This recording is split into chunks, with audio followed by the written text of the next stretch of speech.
Perhatian para hadirin yang dihormati sekalian, Majlis Akademia Fiesta at USM akan bermula sebentar sahaja lagi dengan ketibaan tetamu-tetamu terhormat kita.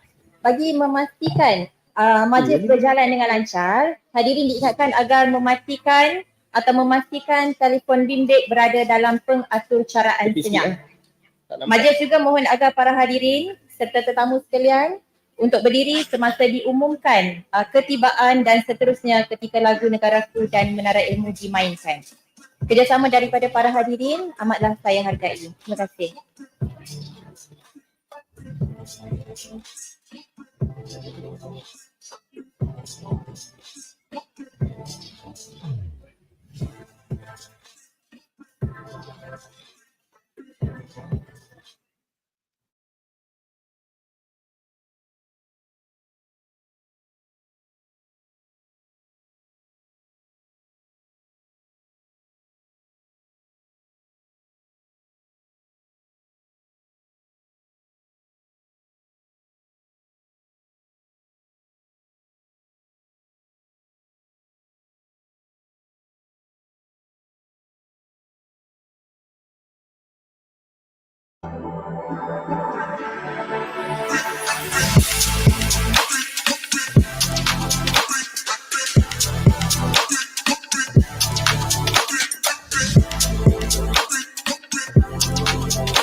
perkenalkan ketibaan yang berbahagia Profesor Datuk Seri Insinyur Dr. Abdul Rahman Mohamad, Naib Chancellor diiringi Div-Div Kehormat masuk ke dalam Dewan.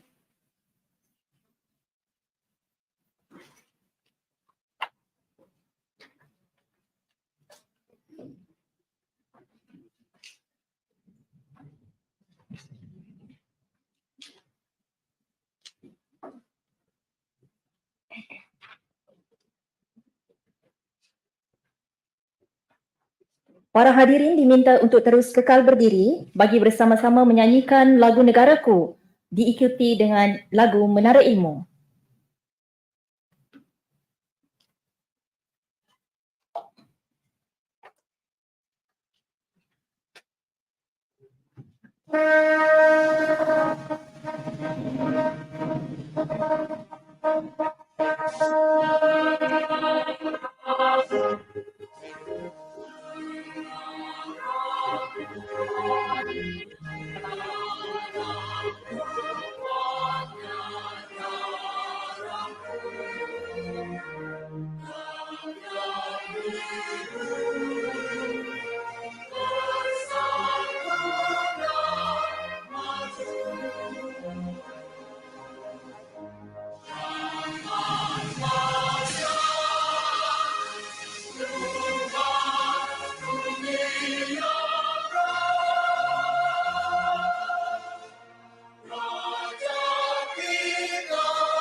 University Sains Malaysia, menara ilmu tercinta, jadi tumpuan antara bangsa untuk segala cita-cita. Berinovasi, berteknologi, berwawasan, berkualiti.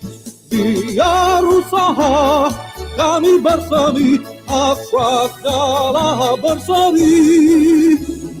University Sains Malaysia, menara ilmu tercinta, jadi tumpuan antara bangsa untuk segala cita-cita.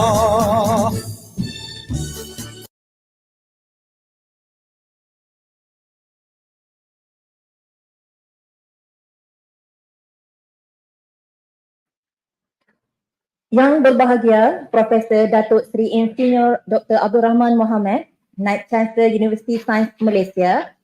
Yang berbahagia Profesor Emerita Datuk Dr. Asma Ismail, Naib Chancellor dan Ketua Pegawai Eksekutif Universiti Perubatan Antarabangsa IMU, merangkap mantan Naib Chancellor Universiti Sains Malaysia dan sebagai tetamu jemputan khas. Yang berbahagia Profesor Datuk Geospecialist Dr. Narimah Samad, Timbalan Naib Chancellor Akademik dan Antarabangsa. Yang berbahagia Profesor Datin Dr. Azlina Harun Elias Kamarudin, Pengarah Kampus Kejuruteraan.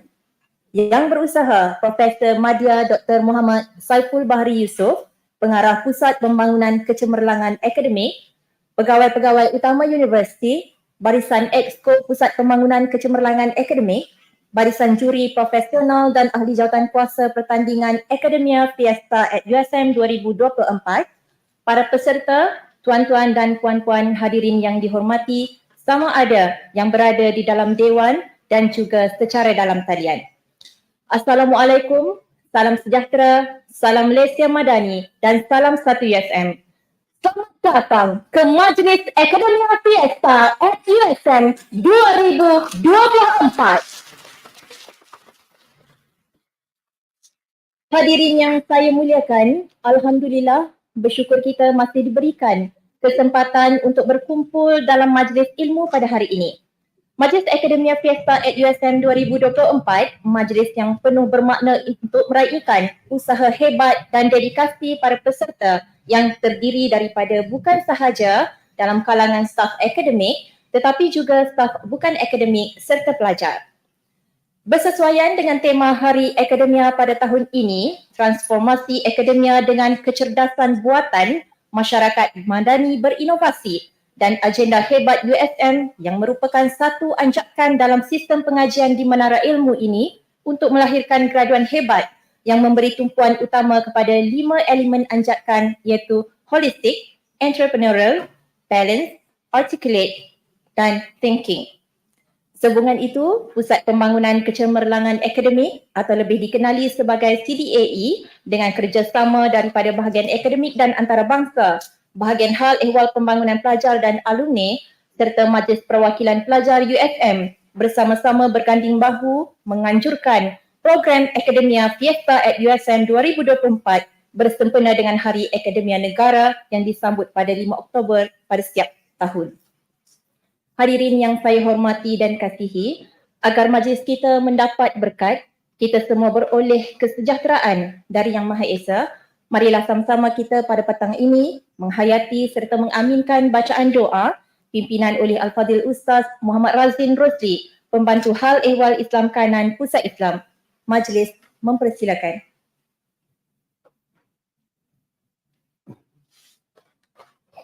Al-Fatihah. A'udzubillahi الرحمن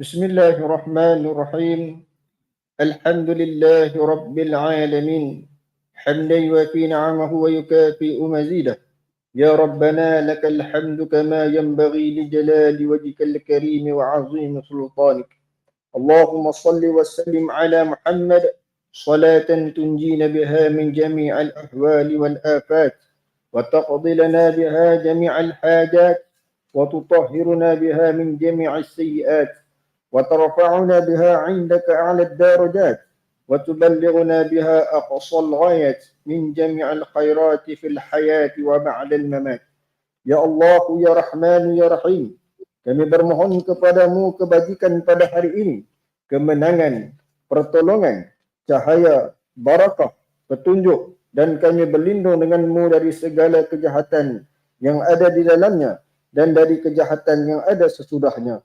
Ya Allah, perbaikilah agama kami yang mana ia merupakan penjaga urusan kami. Perbaikilah dunia kami yang merupakan tempat kehidupan kami. Perbaikilah akhirat kami yang mana merupakan tempat kembalinya kami. Jadikanlah kehidupan ini merupakan penambahan daripada segala kebaikan dan jadikanlah kematian merupakan kerihatan daripada segala keburukan.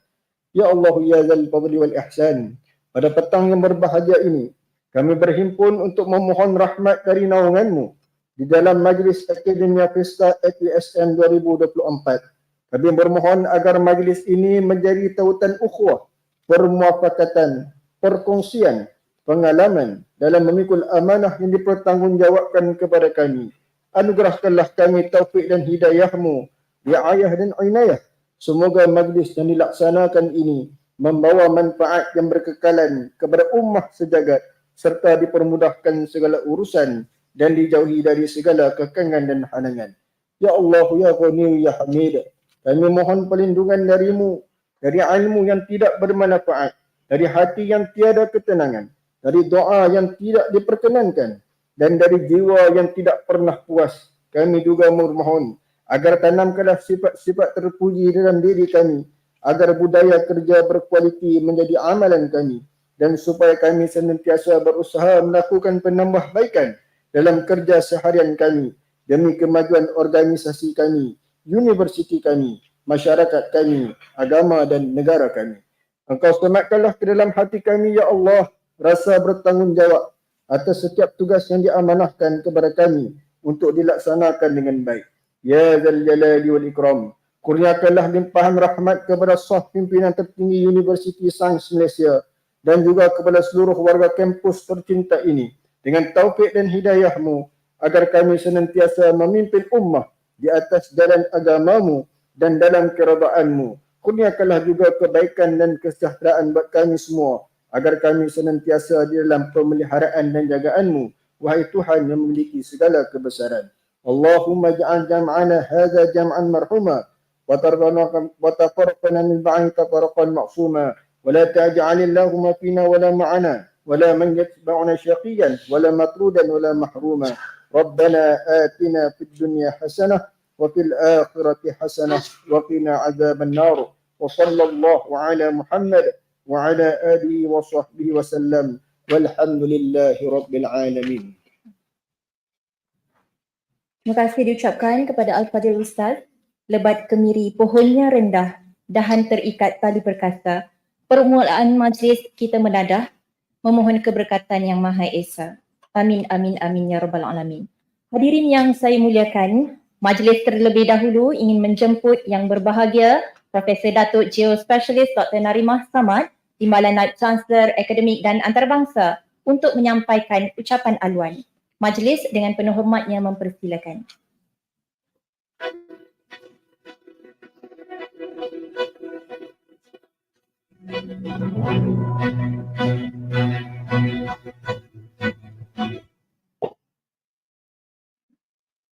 Bismillahirrahmanirrahim. Terima kasih Pak Muazzah. Assalamualaikum warahmatullahi wabarakatuh. Salam sejahtera, salam Malaysia Madani. Yang berbahagia Profesor Dr.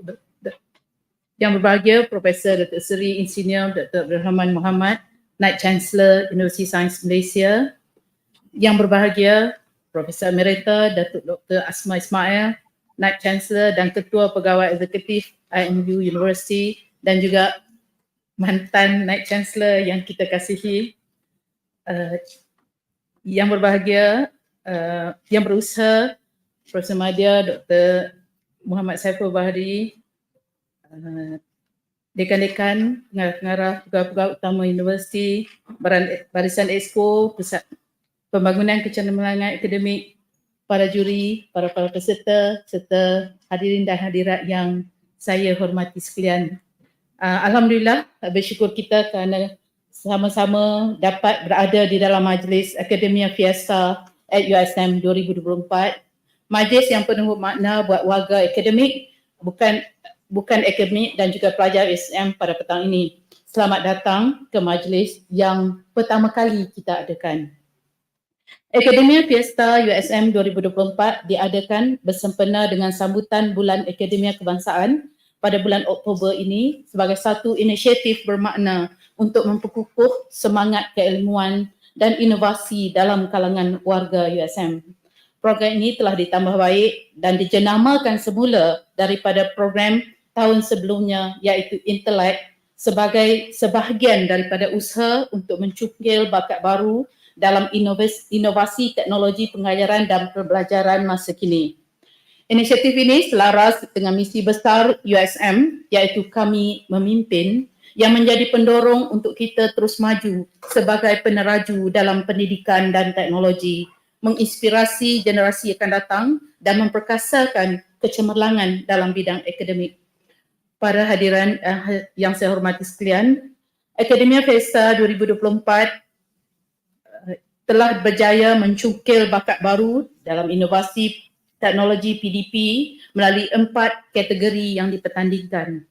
Yang pertama iaitu EduChamp Challenge merangkumi aspek kurikulum, program pengajian inovatif, pengajaran transformatif, pengalaman pembelajaran imersif dan pentaksiran alternatif. Kategori kedua pula ialah inovasi ataupun produk, menampilkan produk yang dihasilkan oleh staf dan pelajar USM dalam PDP.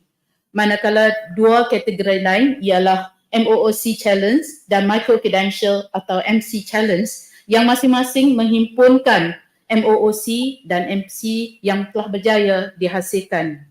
Kesemua kategori ini mencerminkan komitmen USM dalam memperkasakan pendidikan dan memupuk kreativiti serta inovasi dalam kalangan warga staff.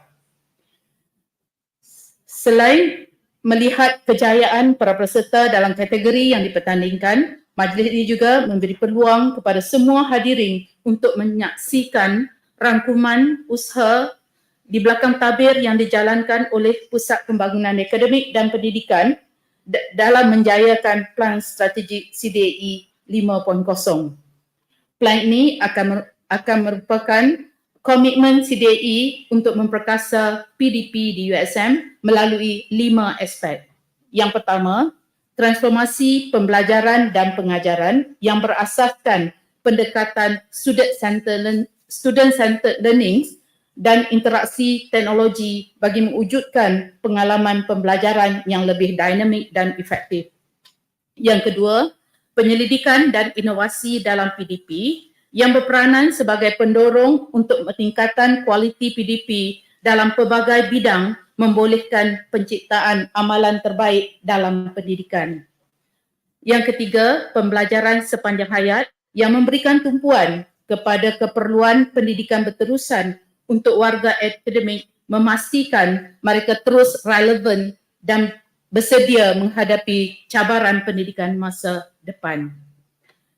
Yang keempat, kursus terbuka Global Sustainable Open Course yang bertujuan untuk menggalakkan kesinambungan pembelajaran pada peringkat global serta mendukung inisiatif pendidikan lestari. Akhir sekali, struktur dan pengurusan CDE yang merupakan asas kepada kejayaan pelaksanaan CDE 5.0 secara menyeluruh memastikan setiap inisiatif dapat dilaksanakan dengan berkesan dan teratur. Dengan pendekatan politik ini, saya yakin CDE 5.0 akan menjadi pemangking kepada perubahan yang lebih besar dalam ekosistem pendidikan sekaligus menyokong matlamat USM untuk terus memimpin dalam dunia pendidikan global. Hadirin yang dihormati sekalian, pada kesempatan ini saya juga berbesar hati untuk memperkenalkan dua produk baru USM, iaitu Pusat Penilaian Apple USM dan juga Quality Verification Center. Walaupun kedua-duanya masih dalam fasa awal penubuhannya, saya yakin bahawa mereka mempunyai potensi yang besar untuk membawa nama baik USM ke tahap yang lebih tinggi. Pusat Penilaian Apple akan memainkan peranan penting dalam memberikan pengiktirafan dan kepada pembelajaran berasaskan pengalaman, manakala Quality Verification Center dijangka menjadi peneraju dalam pengembangan kualiti pembelajaran secara maya, terutamanya urusan pemindahan kredit. Kedua-dua inisiatif ini selaras dengan usaha USM untuk memimpin dalam inovasi pendidikan dan saya nantikan pencapaian yang besar pada masa akan datang. Sebagai penutup, saya berharap Akademia Fiesta at USM dapat menjadi acara tahunan yang dinanti-nantikan oleh warga USM seluruhnya. Semoga acara seperti ini akan diteruskan dan mendapat sokongan dan sambutan yang lebih meriah dan lebih besar pada tahun-tahun yang akan datang. Seterusnya memacu kecemerlangan dalam inovasi, kreativiti dan semangat akademik dalam kalangan kita semua. Terima kasih atas penyertaan dan sokongan yang diberikan oleh semua pihak. Sekian, wabillahi taufiq wa hidayah. Assalamualaikum warahmatullahi wabarakatuh. Terima kasih. Majlis merakamkan ucapan terima kasih pada yang berbahagia Profesor Datuk atas ucapan itu tadi. Hadirin yang saya hormati, majlis seterusnya dengan penuh hormat dan takzimnya ingin menjemput yang berbahagia Profesor Datuk Seri Insinyur Dr. Abdul Rahman Mohamad, Mat Chancellor, untuk menyampaikan ucapan dan seterusnya merasmikan Akademia Fiesta at USM 2024. Majlis dengan penuh hormatnya mempersilakan.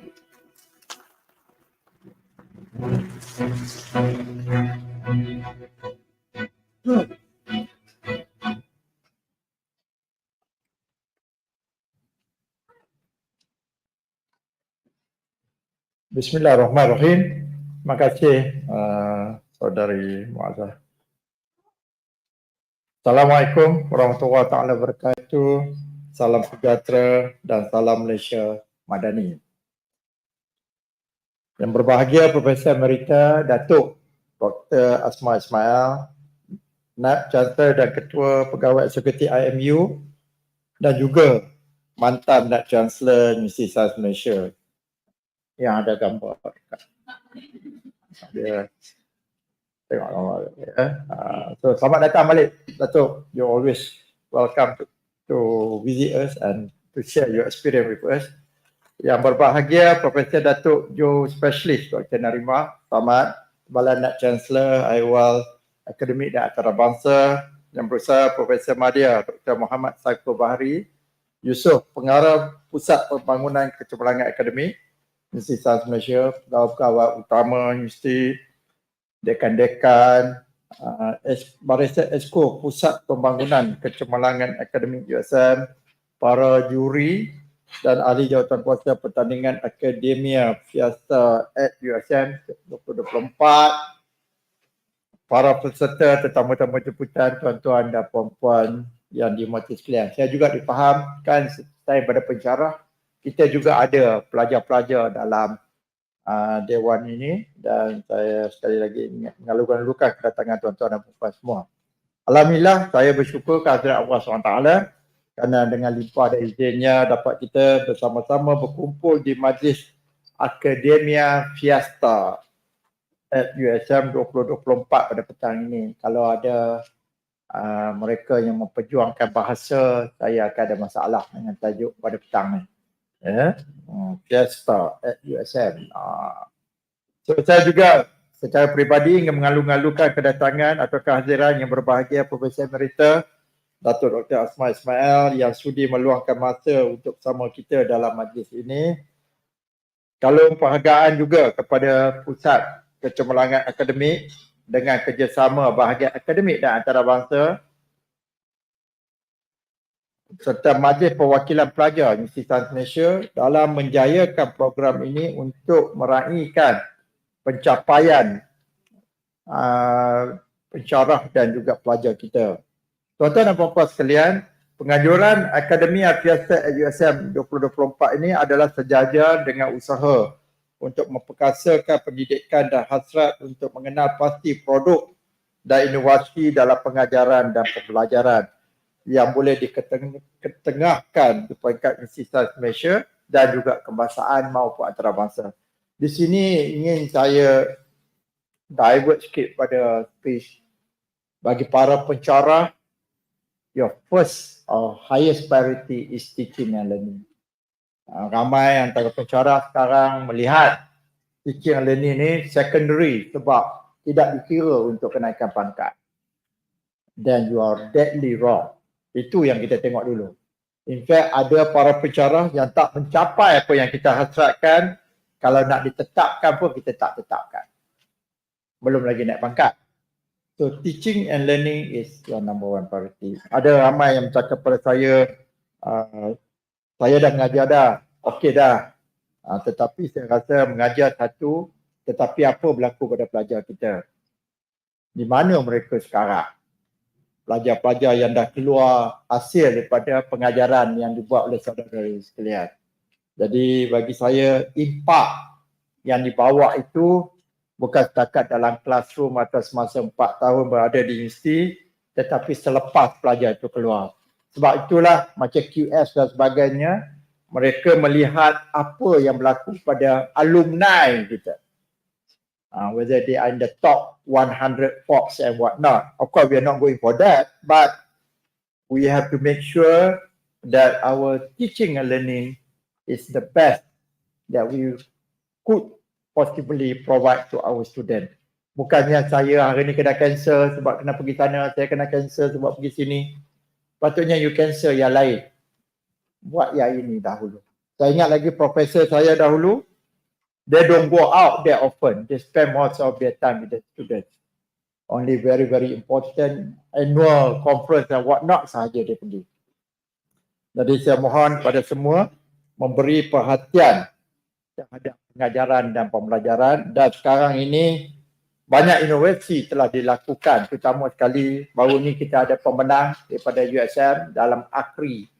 Ya, jadi saya mengharapkan akan terus ada lagi mereka-mereka yang memberi atau membuat inovasi dalam pengajaran dan pembelajaran dan boleh dikongsikan dengan rakan-rakan yang lain. Ya, saya sangat-sangat mengharapkan ini kerana kreativiti dan dedikasi yang ada dalam universiti ini sangat penting untuk memajukan proses pengajaran dan pembelajaran. Tuan-tuan dan puan-puan, kalau cakap mujurlah saya cakap sebelum Datuk Asmah cakap. Kalau saya cakap lepas Datuk Asmah cakap, serupa tak cakap. Jadi saya tak nak ambil masa banyak, panjang dia tulis, tapi saya nak bagi masa banyak pada Datuk Asmah. Baru hari Isnin lepas saya dengar Datuk Asmah cakap, ya. So memang tak akan jemu, ya. Jadi saya sekali lagi ingin mengucapkan ribuan terima kasih dan tahniah kepada semua kepada semua pemenang untuk program pada hari ataupun pada tahun ini, dan saya mengucapkan tahniah dan terima kasih kepada CDAE dalam mengembalikan tenaga dan idea bersama PTJ yang lain dan juga terlibat dalam merealisasi pertandingan ini. Saya mengharapkan pertandingan seumpama ini akan terus berlaku di masa-masa yang akan datang. Dengan lafaz Bismillahirrahmanirrahim, saya dengan ini merasmikan Majlis Akademia Fiesta, ini macam Spanishnya, Fiesta at USM 2024. Sekian, wassalamualaikum warahmatullahi wabarakatuh.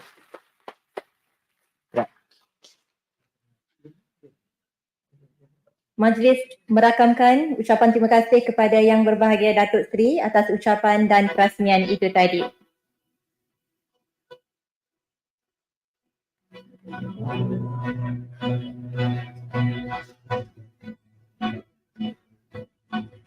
Hadirin yang saya hormati, Akademia Fiesta at USM 2024 ini diadakan sebagai satu inisiatif bermakna untuk memperkukuh semangat keilmuan dan inovasi dalam kalangan warga USM. Program ini sebenarnya telah ditambah baik dan dijenamakan semula daripada program tahun sebelumnya iaitu Intelek sebagai sebahagian daripada usaha untuk mencungkil bakat baru dalam inovasi teknologi, pengajaran dan pembelajaran masa kini. Inisiatif ini selaras dengan misi besar USM iaitu kami memimpin yang menjadi pendorong untuk kita terus maju sebagai peneraju dalam bidang pendidikan dan teknologi, menginspirasi generasi akan datang dan memperkasakan kecemerlangan dalam bidang akademik. Hadirin yang saya hormati, ayo sama-sama kita berikan tumpuan ke layar skrin untuk menyaksikan tayangan video montaj sempena Akademia Fiesta at USM 2024. Jom sama-sama kita saksikan.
Terima kasih.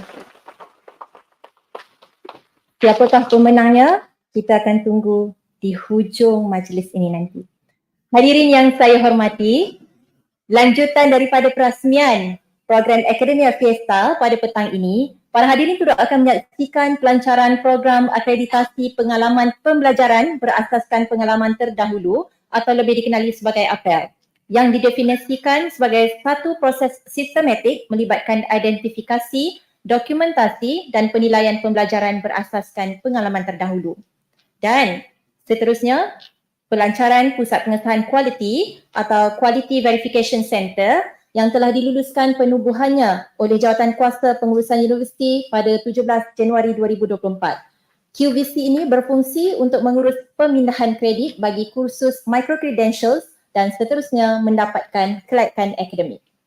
Dengan itu, sekali lagi majlis ingin menjemput Yang Berbahagia Datuk Seri Naib Chancellor untuk melancarkan program akreditasi pengalaman pembelajaran terdahulu dan penubuhan Pusat Pengesahan Kualiti. Majlis mempersilakan. Sama-sama kita saksikan Yang Berbahagia Datuk Seri Naib Chancellor menyentuh skrin pada tab sebagai gimik pelancaran.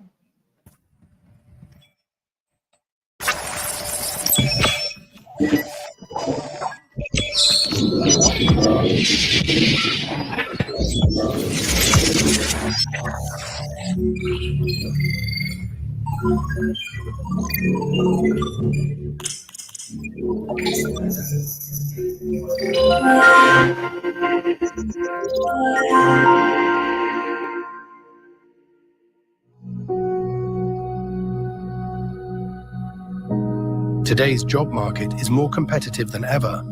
Employers seek not only experience, but also formal qualifications to match the dynamic skills needed in the evolving world of work. In an era marked by the fast-paced evolution of technology, individuals now have unprecedented access to educational resources right at their fingertips. This remarkable shift opens up a world of opportunities for self-development, enabling people to enhance their skills and qualifications like never before. With just a few clicks, they can embark on a learning journey that not only improves their job prospects, but also accelerates their career advancement. But what if you could transform your past work experiences into recognized qualifications and gain access to further studies?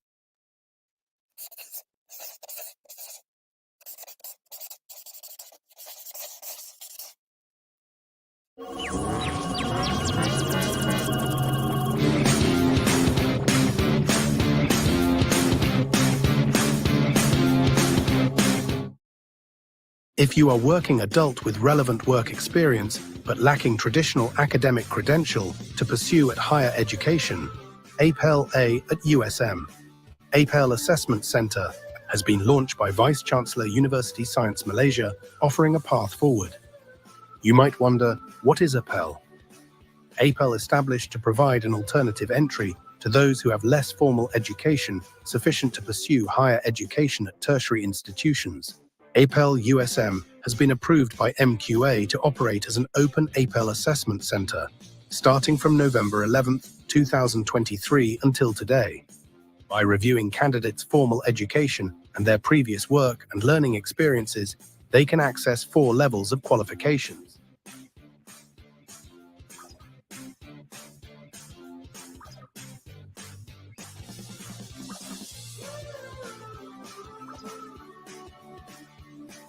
Candidates will be required to take an aptitude test.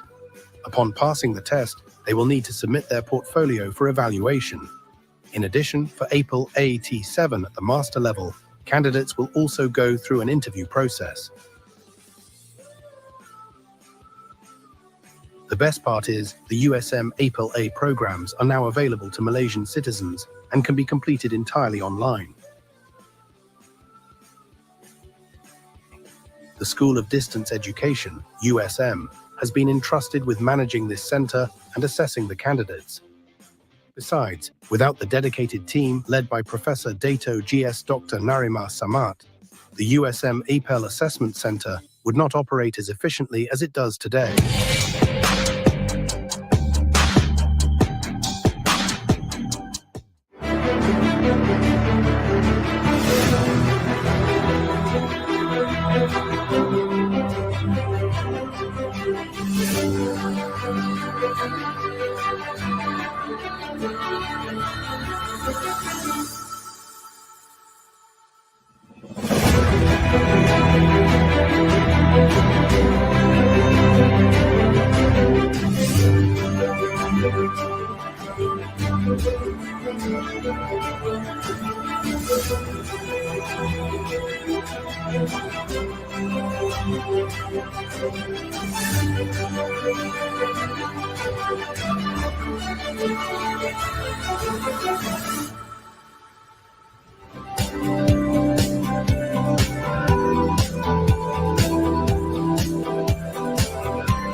Together, we're building pathways to new possibilities.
Assalamualaikum warahmatullahi wabarakatuh.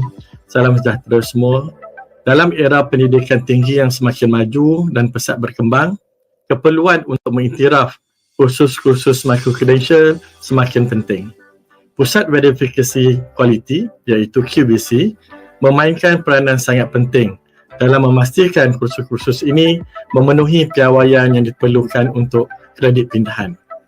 QVC bukan sahaja memudahkan urusan pengiktirafan, malah memastikan bahawa setiap kursus micro-credential yang diiktiraf berkualiti tinggi dan setara dengan pembelajaran formal semasa. Ini membuka ruang lebih luas kepada pendidikan tinggi yang lebih fleksibel dan inklusif kepada pelajar-pelajar untuk mencapai matlamat akademik mereka, tidak kira di mana mereka berada. Dengan adanya QVC ini, kita dapat memperkasakan pendidikan masa hadapan dan memastikan kualiti pendidikan tetap terjaga berdasarkan piawaian yang digariskan. Saya mengucapkan selamat maju jaya kepada QVC dan semoga dengan kehadiran QVC, program akademik di USM akan menjadi lebih inovatif dan relevan. Assalamualaikum. Sejahtera, saya Dr. Nihana Azman merupakan penjelaras Pusat Pengesahan Kualiti QVC di USM yang beroperasi di bawah penyediaan Timbalan Naik Chancellor Akademik dan Antarabangsa. QVC berhasrat untuk menjadi penjelajah global dalam pengesahan dan persijilan micro-credential berkualiti tinggi yang diiktiraf global. Selaras dengan visi dan misi QVC, kami mempunyai 7 fungsi utama.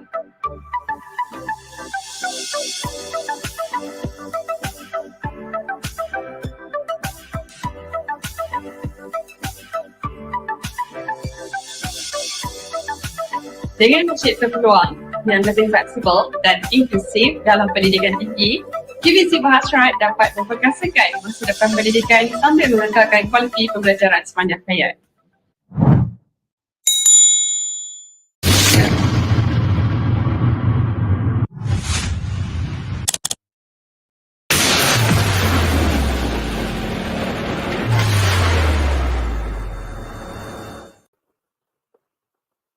Terima kasih diucapkan kepada Yang Berhormat Profesor Datuk Seri Naib Chancellor atas kesudian merasmikan program Akademia Fiesta USM 2024 dan seterusnya melancarkan program apel dan penubuhan QVC itu tadi. Sekali lagi berikan tepukan gemuruh kepada semua.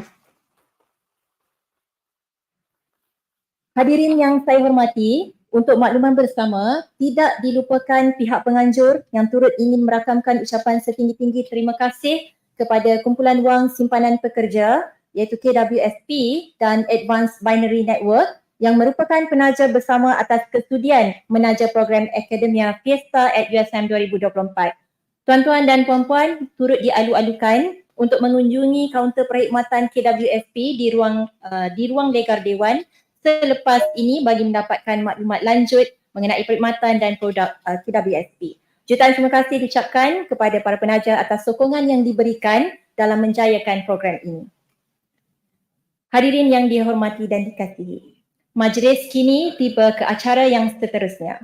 Dengan itu, majlis dengan penuh sukacitanya ingin menjemput Yang Berusaha Profesor Madya Dr. Muhammad Saiful Bahri Yusof untuk memperkenalkan penceramah undangan khas yang pastinya turut dinanti-nantikan kemunculan beliau ke universiti tercinta ini. Majlis dengan penuh hormatnya mempersilakan.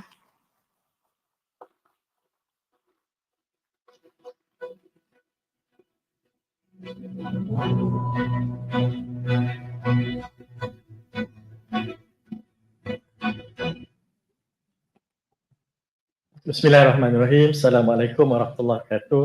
Salam sejahtera semua, salam madani.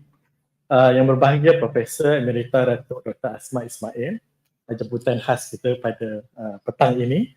Yang berbahagia Profesor Datuk Jus Spesialis Dr. Narimah, Timbalan Naib Chancellor Akademik dan Antarabangsa. Yang berusaha, yang dikasihi Datuk Seri Naib Chancellor kita, Datuk Seri Profesor Dr. Rahman, dan hadirin dan hadirat sekalian. Susah juga baca teks ini, tak apa nampak. Alright, tak apalah. Kita teruskan Datuk Asma, saya dah terima biodata panjang. Jadi saya tak sanggup nak baca semua. Jadi saya rumuskan dalam pantun. Dengar jarang saya berpantun tau. Alright, dengar semua 9 rangkap saja. Satu page, kalau tengok panjang pun jenuh 10 minit tak habis. Okay? So dengar semua Alright, kita mula. Ilmu mikrobiologi penyuluh kearifan. Biologi molekular ukir gemilang. PhD diraih kejayaan bertautan. Profesor Asma cendekiawan terbilang. Satu habis. Patent Tepidot mengangkat darjat 16 ciptaan inovasi sejagat. Pengiktirafan global digenggam erat. Penemuan disebar penuh hikmat. Wanita pertama melangkah berani. Di USM dan USIM, menara ilmu dibina. Penasihat sains negara, Sinari Banani. Pendidikan tinggi dipacu ke Mercu Jaya. 3. Right? 6 lagi. Panjang. Subuh tadi baru siap. Alright? Pelopor unggul sistem diperkasa, anugerah akademik, bakat disanjung. Universiti Penyelidikan berjaya di asasnya, pelan pendidikan negara, impian dikandung. Di puncak kesejahteraan, di puncak kesejahteraan bakat dipandang. Mantan Presiden USM, STEM dijulang. Naib Chancellor diganas, Universiti gemilang, pemimpin berwibawa, harapan menjulang. 5. Alright, seterusnya, Glasgow dan Kiel memberi hormat. Kesetaraan Kyoto menghargai jasa. Menerajui ilmu, membina umat. Usaha gigih harumkan negara. Fellow kanan ASM pengiktirafan nyata. Kesihatan planetary digalas cermat.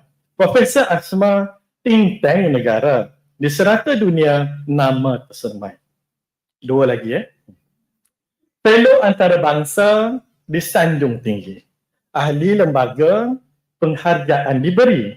Amanah dijaga, cermat dan rapi. Profesor Asma inspirasi sejati. Maulidur Rasul anugerah diberi. Tokoh akademik negara berjiwa wajar. Pop Asia menyanjung, dunia memuji. Academician ulung pemangkin budaya. Cukuplah dulu. Penat dah nak mengarang tu. Alright.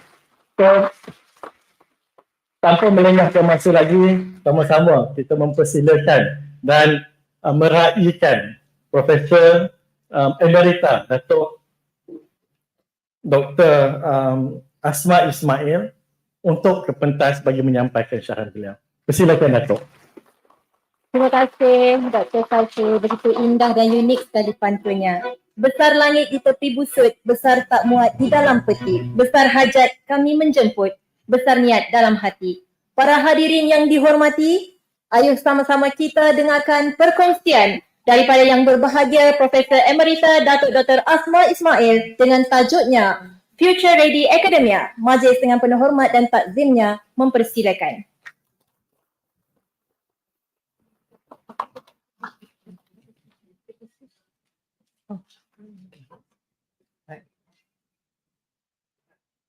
Bismillahirrahmanirrahim. Assalamualaikum warahmatullahi wabarakatuh. Salam sejahtera. Very good afternoon, ladies and gentlemen.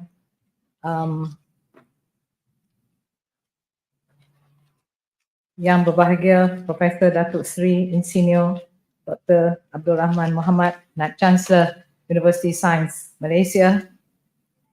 Yang berbahagia Profesor Datuk Geospecialist Dr. Narimah Samad Timbalan, Naib Chancellor Akademik dan Antarabangsa USM. Yang berusaha Profesor Madya Dr. Muhammad Saiful Bahri Yusof, Pengarah Pusat Pembangunan Kecemerlangan Akademik University Science Malaysia. Semua pegawai utama universiti, Barisan Exco Pusat Pembangunan Kecemerlangan Akademik USM, semua juri dan ahli jawatankuasa pertandingan akademia bagi Fiesta at USM 2024, para peserta, tetamu-tamu jemputan, tuan-tuan dan puan-puan serta para hadirin yang dihormati sekalian, terutamanya dan juga termasuk mereka yang online sekarang. First of all, Puan Azhar, thank you very much for being the MC today.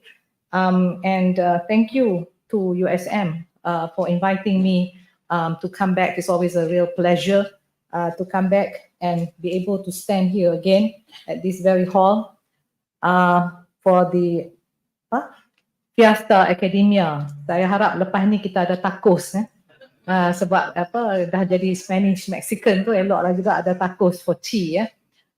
First of all, tahniah saya ucapkan pada CDAE for being able to now have all this apel, KBC dan sebagainya. It's quite what I say orang kata yang ulung-ulung lah yang dapat dilakukan. So for that, tahniah kepada USM.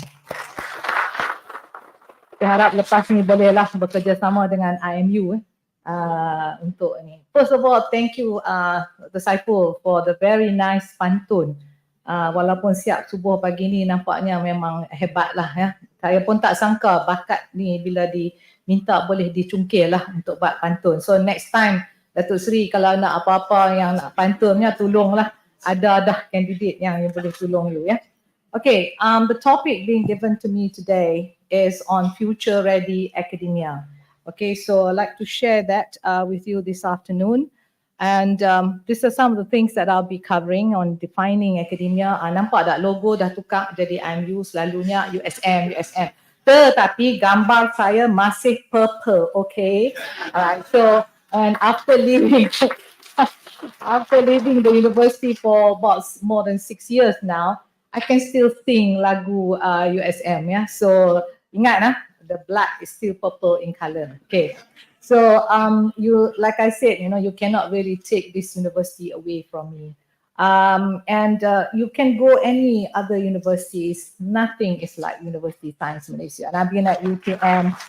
I've been at IIUM, USM, and now back. To now IMU, which is basically the founders of IMU are from USM. So it's like going to a private wing of USM. So, okay, what I'll be covering today is on defining academia and challenging times for higher education in post-normal times, the changing trends of learners and learning ecosystem, some of the attributes and skills of the future learners and therefore of the future academia as well, and navigating towards being future ready and some way forward. Okay. Let me bring up to speed so that we are all discussing at the same wavelength what is academia. And selalunya when I was given this topic, I said, oh yang ni untuk pensyarah saja. No, actually academia refers to the world of education, the world of research and the world of scholars, yeah, which is within institutions like the university, like USM, or within colleges and research organization. It encompasses both the people involved, and the people involved are the professors, the researchers, the students. So I'm so glad students are here listening as well, and also here, probably here in the room. Berapa orang student kat sini? Angkat tangan. Postgraduate ke undergraduate? Okay, undergraduate angkat tangan. Postgraduate angkat tangan. Okay. All right, good. So what I have to say also covers the needs for the students as well, and administrators as well as support staff. All that is part and parcel of academia.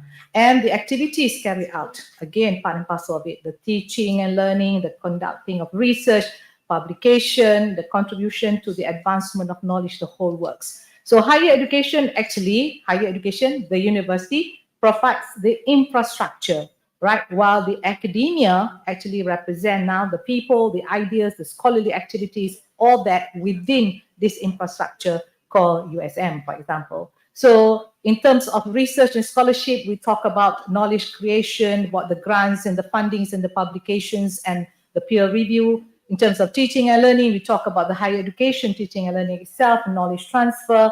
Impact to society is also some activities that need to be done by the academia in order to undergo knowledge dissemination and enhancing social mobility. That means upward movement of socio-economy of the masyarakat. Academic disciplines, all fields of study, and of course interdisciplinary work that needs to be done. Academic institutions, like I said, universities, colleges, research institutes, academia culture and practices, the shared values, the traditions, all that, the ethics and the integrity, all that is part and parcel of what and involved in the word academia, and the community itself. And so that is what we have. But ladies and gentlemen, let me bring you to speed in the sense that disruptive change is now happening at a high speed. And this disruptive change is about technologies brought by Industry 4.0, the global economic crisis, the human disease like pandemics, like COVID. It's not going to be the last one. There's going to be more coming. The demographic transformation, because urbanization now is going to be happening at a real high speed, and global competition due to globalization is there.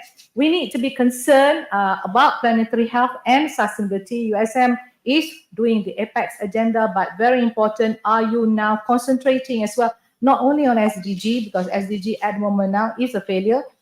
Therefore, there is also a need now to talk about, when you talk about sustainability, whoever's in charge of the APEX agenda, you've got to talk about planetary health, you've got to talk about SDG, ESG, ESD, the whole works, ya. Sebab sekarang ni graduan yang tidak tahu langsung tentang ESG is going to be difficult to be hired also by the companies, because companies now have to fulfill ESG. And then we have the political and leadership instability and the accelerating pace of change, of course, due to the digital age. And all of this is creating chaos, complexity, and contradictions that now have a great impact not only on education, but also on the industry, the livelihood, as well as our lives. Okay, this is a slide. Thank you to Professor Adrian. The question then is, are we prepared for post-normal times disruption? Of course, you now know about post-normal times. Dulu we talk about VUCA, we talk about BANI, now we talk about post-normal times. Post-normal times is defined by chaos, complexity, and contradictions. This is the current state of where we are today, and we need now to move to the future state, and the future state is a lot of challenging unknowns, all right? So therefore, in post-normal times, as Ziauddin Sada has mentioned during our Drop Sci conference by Academy Science in Kuching, we are so glad to be able to meet face-to-face with the originator of post-normal times. This is the period of transition.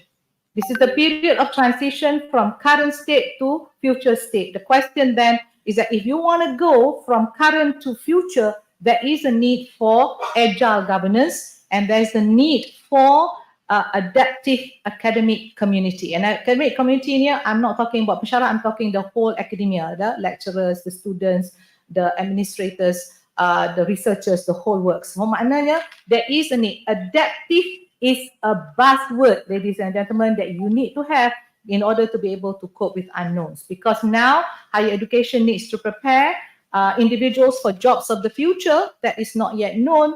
using technologies not yet determined, and solving problems not yet identified.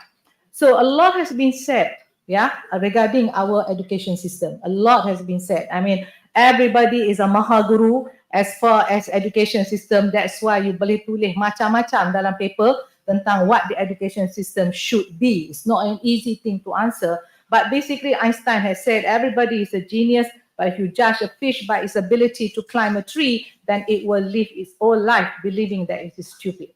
All right. So question then is that perhaps there's time for us to now think about personalized education rather than one size fits all for everyone. Why? Because, as I said, we are now living in post-normal times, and these formative forces are causing the whole world now to be in a state of chaos, full of complexity and contradiction. And therefore, the future is now about coping with unknowns. And today's problems, like what you see now, climate change, hujan tak tentu pasal, tak lagi hujan berhenti, that's happening. And then flash floods in Kuala Lumpur, not in Kota Baru, okay, in Kuala Lumpur, all right? So that is happening now. And all of that with the climate change, the environmental problems that we now face, global health crises are now getting more complex. This is the key word that I want you to remember. The problem that we are facing now is getting to be more and more complex. Right? So it's not that easy to solve problems now, and therefore require diverse perspectives to tackle them effectively. So linear thinking, one cause, one effect. Microbiology, I teach one bacteria cause one disease. Now I have to also now figure out how am I going to teach now another way, which is systems thinking. That means you got to think from the bigger agenda, looking at the interrelationship within the ecosystem in order to understand the interdependency between the environment, the animal, and the human health. What you do to the planet will bounce back to affect your health, whether you like it or not, all right? So without mainstreaming, this is what we are saying now, we have a very big knowledge and awareness gap between what is happening to the planet dengan what is happening to our health. All right. So and the reason is because nobody is teaching you about planetary health. Nobody is teaching you about environmental concern. Nobody is teaching you. It's not part of MPU. Those whoever make masters in sustainable science barulah belajar. Orang lain tak belajar. Don't know, don't care. Betul tak? Don't know, don't care. Are you concerned? Yes. Are you aware about what's going on tentang climate change, carbon emission? Are you aware? Yes. What do you do about it? Nothing. And a lot of the times when Academy Science did this study, we asked 1,000 people, what can you do about it? Bukan saya tak mau membantu untuk menyihatkan planet. It's just, I don't know how to go about it. That is always the problem. Yeah. So that's why now there is a need for us to mainstream education on planetary health and sustainability in all discipline. Right? In all discipline. Bukan kata, medicine saja ataupun allied health saja. No. All right, in all discipline, because legal, social science, all that needs to know about this. So because at the moment now we are destroying the planet at an unprecedented speed due to the wide gap between knowledge and awareness and action. So the future is now about shifting from human-centric, selalunya me, human-centric to now humanity-centric. And that should be the key for the Apex agenda. Because we always hear, aku nak kata we lagi, all of you, including me, because I'm emerita, so I think I can say we are still worried about the people of the bottom billion, betul tak? So this is where we trying to help out the marginalized population. So bottom line, USM has been doing this for a very long time, since 2008. And sekarang ni baru menjadi key kepada even education blueprint dan sebagainya, something that USM has done for a long time ago. So I think this kind of agenda needs to continue, but it has to change from me to now humanity. When you talk about humanity, it's providing solution that is now very relevant kepada rakyat, but at the same time it's got to be planet friendly. Alright, so adakah solution yang kita bagi itu, is it going to destroy the environment or not? So these are some of the things that need to be there.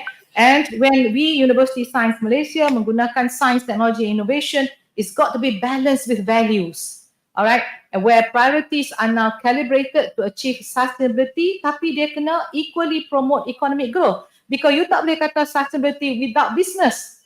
Business plays a very big role. Alright, sekarang ni Menteri Kesihatan kata no gula. But if you go to the supermarket, all the on the supermarket, you notice tak?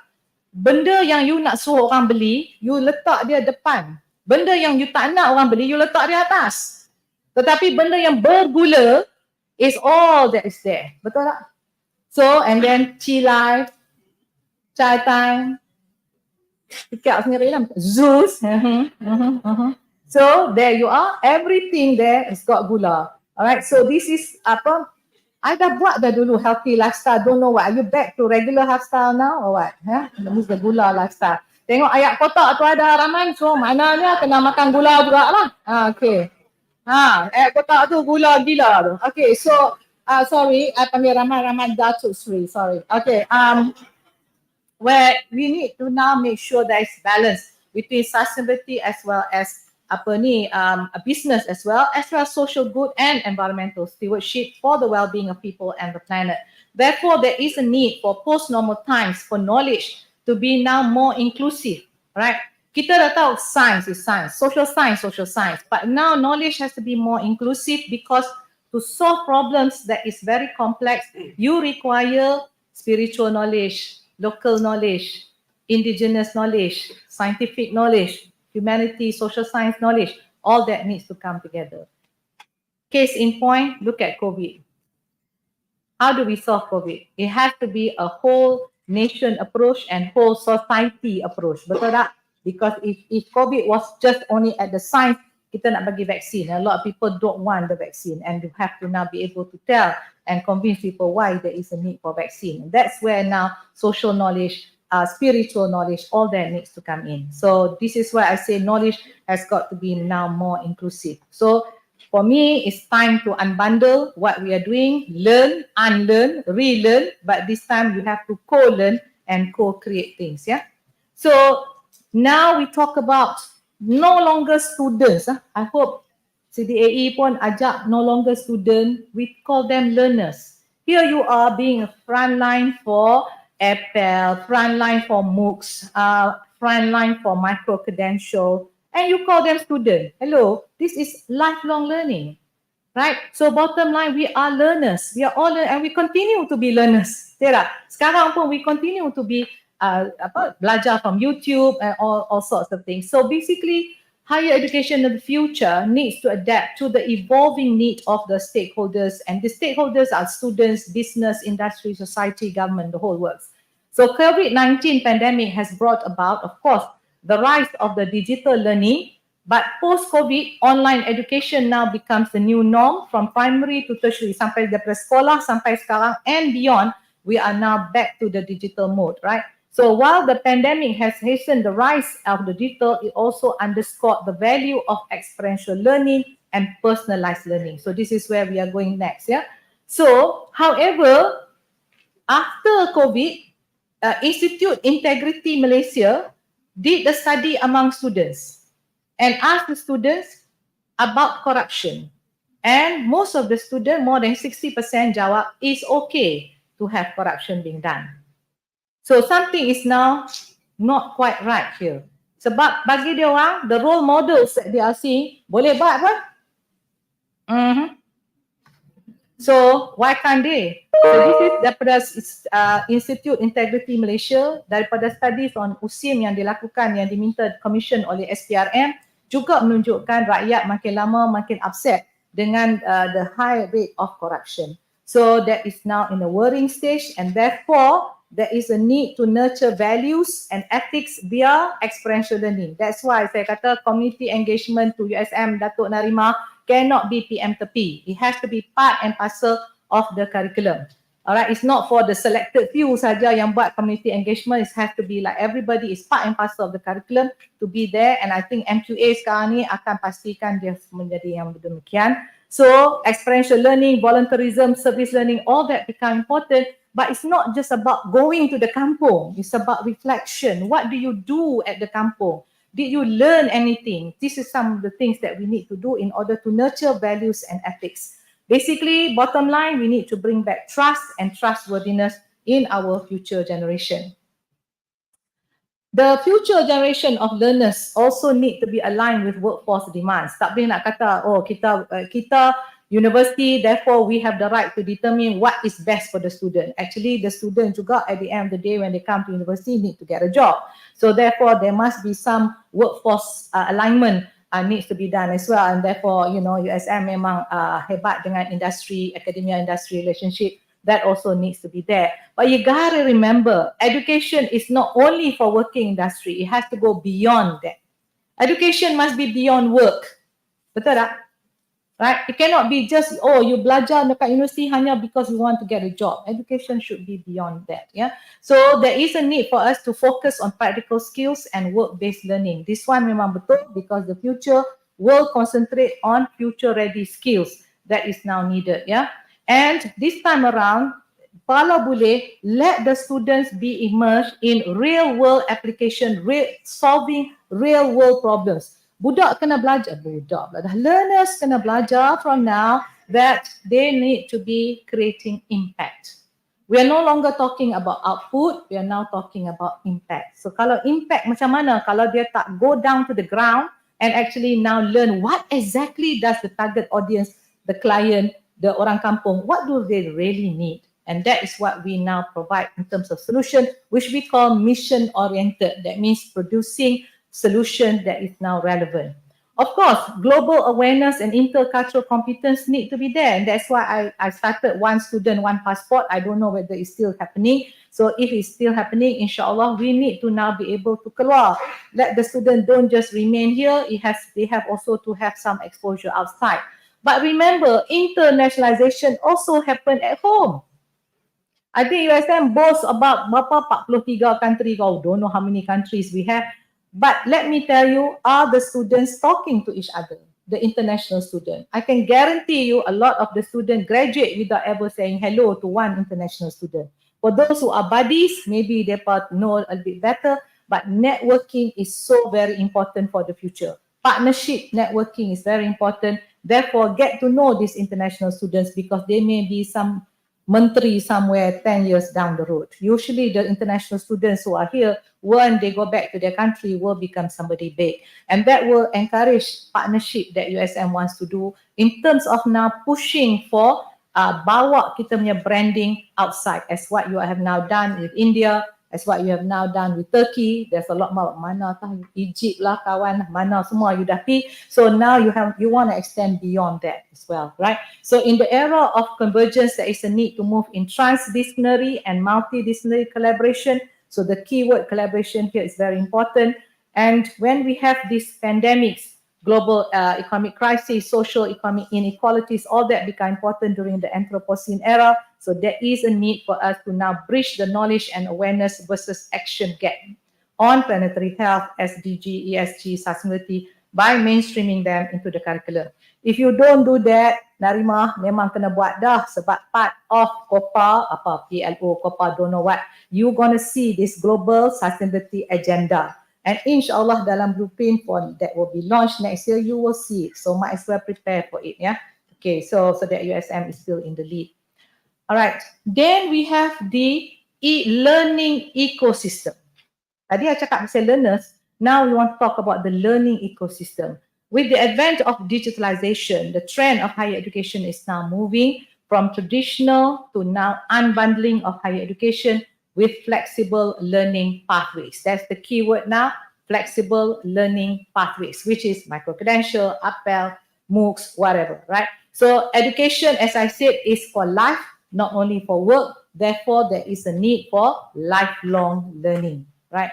So tak payahlah setiap program tu ada kredit bertinggi-tinggi because you know, MQA hanya perlu 120 kredit saja. Tetapi of course you nak naikkan because you think the student need to learn everything under the sun. They don't need to do that because kebanyakan knowledge that you give today is going to be blasé 1 year from now or 2 years from now because of the disruptive change. So therefore biarlah encourage budak to undergo adult or lifelong learning. So meaning to say widening access to higher education now is the new norm. And that's what you're doing by having all this MOOCs lah, micro-credential. Now we have 20,000 micro-credential, but kebanyakannya is among IPTS.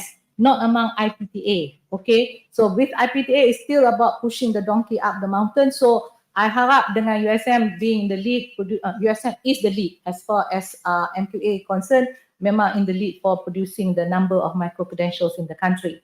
So widening access is important. Why? Because this kind of online learning allows for inclusivity.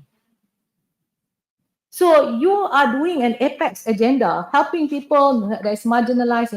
Kalau you ada online, ramai wanita yang tak boleh pergi ni, ataupun orang OKU yang tak boleh masuk universiti dan sebagainya, semua dapat access to knowledge. I think that's the very important factor there. So with unbundling and DEI, this is the other one. Alright, USM has been doing this for a long time dengan marginalized population, mereka daripada punggung berjuta kan, bottom billion. Alright, so all this is there, but we now have it in the current blueprint yang akan keluar, the perkataan DEI, diversity, raising equity and inclusivity. Again, something that USM has done, tapi hampa kena sekarang ni kena canang lah. That you guys have been doing this for donkey's years and that, you know, blueprint baru nak belajar daripada USM. I mean, that's something ramai can do. Alright, and and this is what we are doing now, because nampaknya macam diversity, equity, raising equity and inclusivity macam tidak begitu ketara. So now we need to think about that, especially orang OKU, the disabled, there are 7 categories of OKU. I had a long session dengan OKU group. Rupanya ada 7. There's a lot of things about autism and whatnot that we don't cater. And now I'm also finding out from the interaction with the OKU that ada juga universiti yang tidak membenarkan OKU to come into the university. So that to me is discrimination, but basically kita kena data because sometimes timbalan nak chancellor academic pun tak tahu. Tapi sekarang ni we're going to put that as part and parcel of governance. You gotta pay attention because we want to see some quota making sure OKU comes in. OKU comes in is not enough. It's not about accessibility. It's also about completion. Can they complete the knowledge or not? RAM tak cukup kah? Toilet tak buat kah? For autism, lampu ni terlalu cerah and therefore they go crazy. Is there a calming room? Kalau kita boleh buat bilik untuk menyusu ibu, kenapa kita tak boleh ada satu bilik untuk calm? You know, budak autism, they have to be calm. Lampu macam ni, slide macam saya yang penuh dengan words ni will make them go gaga. So they have to run out. When they run out, they now calm themselves in the toilet. And OKU punya toilet, alhamdulillah ada OKU, tapi tak tempat untuk mereka nak letak barang. You know, maknanya kita tidak undergo betul-betul universal design. Kita tak mikir, kita mikir macam OKU itu macam kita. Sorry kita kecek bahasa Kelantan mu, faham tak? Okay. So and with unbundling, universities are no longer, of course, the only education provider, because now with artificial intelligence and digital platform, a lot of companies can also now do education, not necessarily the university. Especially bila dah kata alternative credential is now available, there's not, so maknanya university sekarang is going to be facing a lot of competitors and you better be much better than the competitor. The only thing that you are advantaged is because you're the only one that can give the degree. Right? Orang lain, the companies cannot give, but that doesn't mean pandai and all that. They are there, pandai, not pandai. They are all there, but they cannot give the degree. We can. So that's why sekarang ni it's very important that QBC is there. You verify quality. Kalau tidak, memang micro credentials semua akan go down the tubes. Alright. So it's very important that we do that and create increased pressure, of course, at the universities to deliver quality differentiated teaching. What is so good about you that people want to come to you and not to IMU? Of course, with me at IMU, I will give USM a run for its money. But that's another point. Okay, so bottom line sekarang ni, I pun belajar banyak dari USM juga. So universities now must embrace change in how they operate and how they teach the future learners. So unbundling is the key word. And we are now having the changing roles and skills towards 2025. 97 million new roles is going to emerge with 85 million jobs displaced and 9 out of 10 jobs is going to be STEM related, whether you like it or not. But of course, the top 10 skill, creative thinking, analytical thinking, technological literacy, all that is all there lah for you ni. But this is now you kena figure out.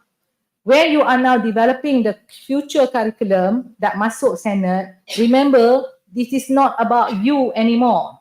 You yang muda ni, I ni baby boomer lah, understood, right? But bottom line, you yang X and millennial, you are not that young.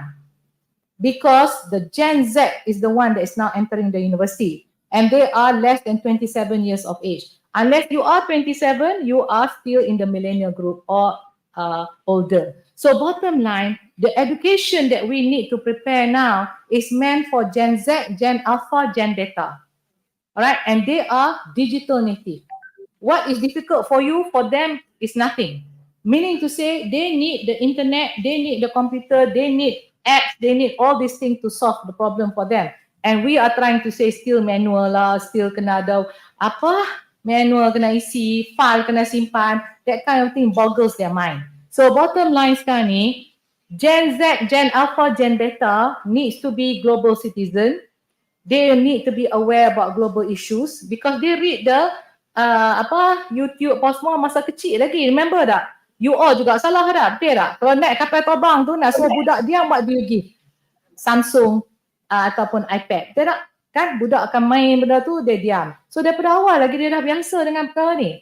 Alright, so therefore they need to be aware, and they need to be global citizen, and they need to be AI literate. And that's why dekat sekolah lagi dah mula into AI. Masalah yang AI tak literate ni is the pensyarah.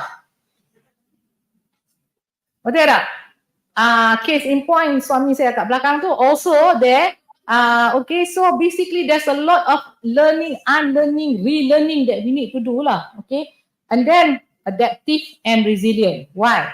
Adaptive is to cope with change. Resilient is to bounce back when something bad hits you. Right? So you need to do both, yeah. So and you notice that budak are environmentally conscious. That's why kalau nak buat community engagement, pergi cuci beach apa semua, student volunteer yang pensyarah yang malah basah, betul. Right? For you, you rasa this is a burden. And therefore you don't tell them why they have to clean up the beach. It's about plastic. Right, we throw them away and all that. Malaysia is the third largest marine plastic polluter in the world. And you got to tell them this plastic yang ada dalam ocean sekarang ni is downgrading into microplastic. And microplastic is downgrading to nanoplastic and is coming into kita punya food chain because the fish now consider them as plankton and they are eating this. And therefore, we are eating the fish. And now we find microplastics dalam fetus that being transferred dengan susu ibu, we finding them in the brain, we finding in the heart, we finding them everywhere. It is waiting as a time bomb because plastic still is emitting toxic chemicals, half-life dia 500 tahun. Mana insyaAllah you mati dulu sebelum plastik tu habis. Okay? So bottom line sekarang ni, we are waiting for a major catastrophe to happen. But the thing is, we are still having plastic pollution happening. Case in point, sekarang ni kita buat apa? Masuk supermarket, what do we do? Alright, kita bawa bag mah, semua orang bawa bag. Betul tak? Sebab nak save the planet pun. Tapi udang, vegetable bubuh dalam single use plastic. Sampai kat last counter tu baru bubuh dalam bag kita. Masuk akal ke? Single use plastic is the one that cannot degrade. So this is why this is our enemy. But this is what I mean. You are worried, you are concerned, but no action is being done because you don't understand. Do you understand what I'm trying to say? So that's why we have to learn about this. Yang bagi mereka yang dah tua-tua ni, eloklah ada MOOCs ke, micro-credential ke on how now do we better use of how to get rid of plastic and whatnot in our life. Okay, and then self-directed learners, collaboration is the keyword, and of course critical thinkers. So talent for the future needs to be three things. Dulu kita cakap, last blueprint kita cakap pasal soft skill. Sekarang ni kita kena cakap pasal smart skill, that means co-develop with other human, and sharp skills, that means co-develop with digital technology. Maknanya sekarang ni kena digital savvy lah juga dalam apa yang kita buat, because in the curriculum sekarang we need to integrate technology into the curriculum.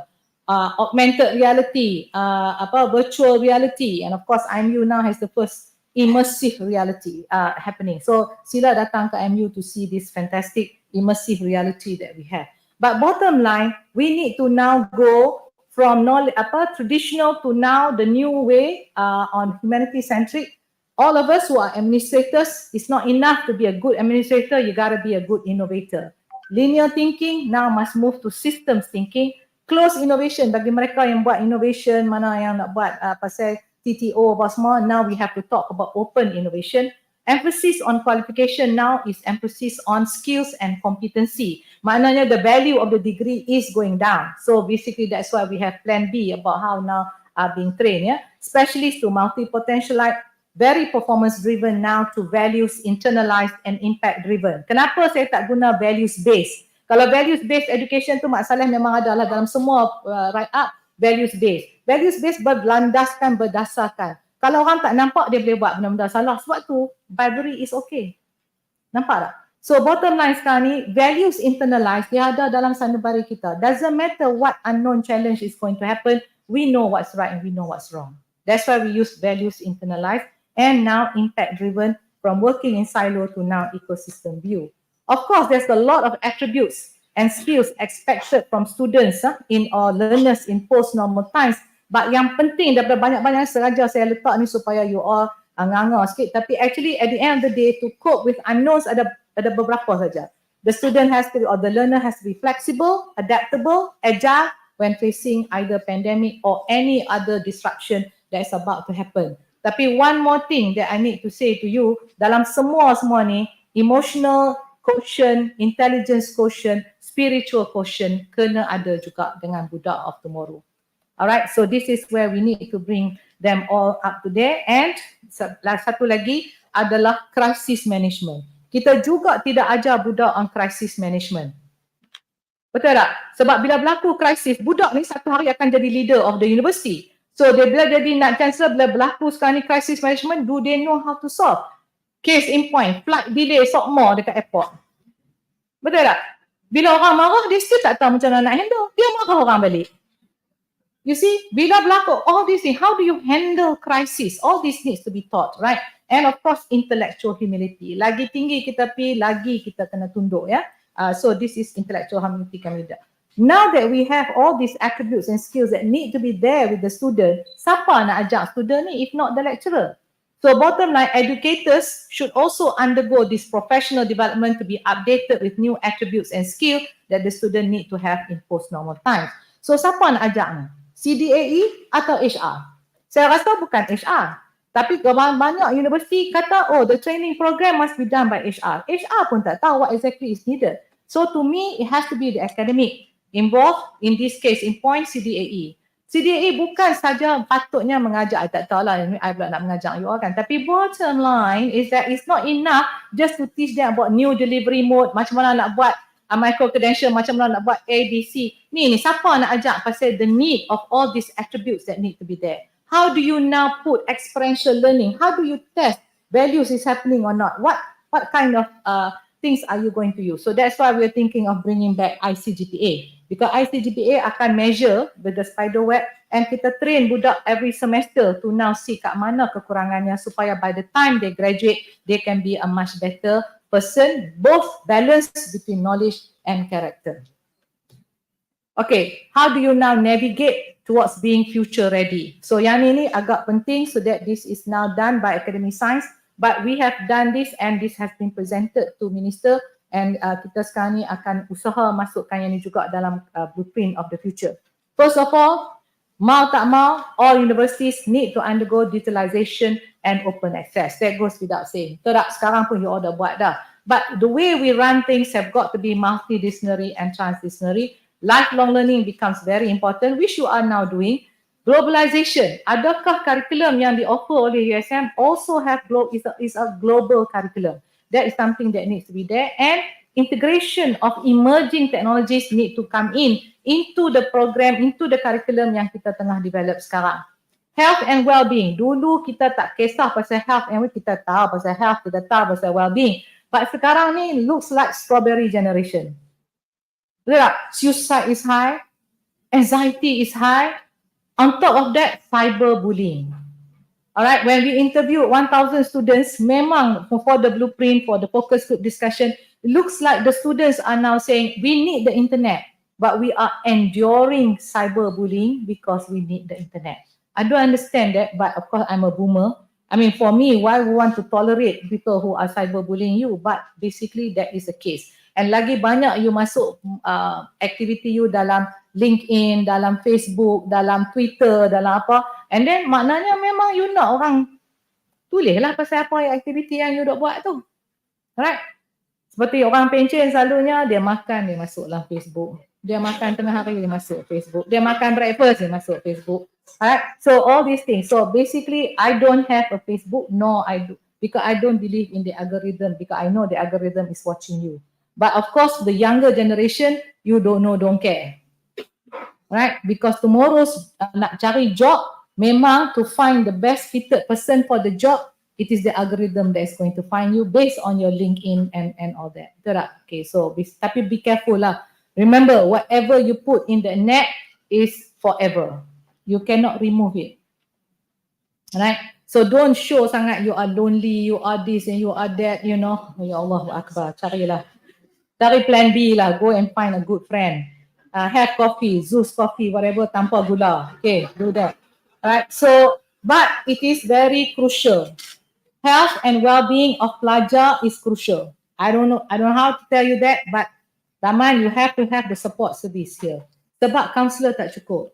Right, and then how do we know that? Some people suggest kita ambil di kalangan pensyarah yang buat psikologi, mungkin dia orang boleh diguna untuk tolong support the students themselves.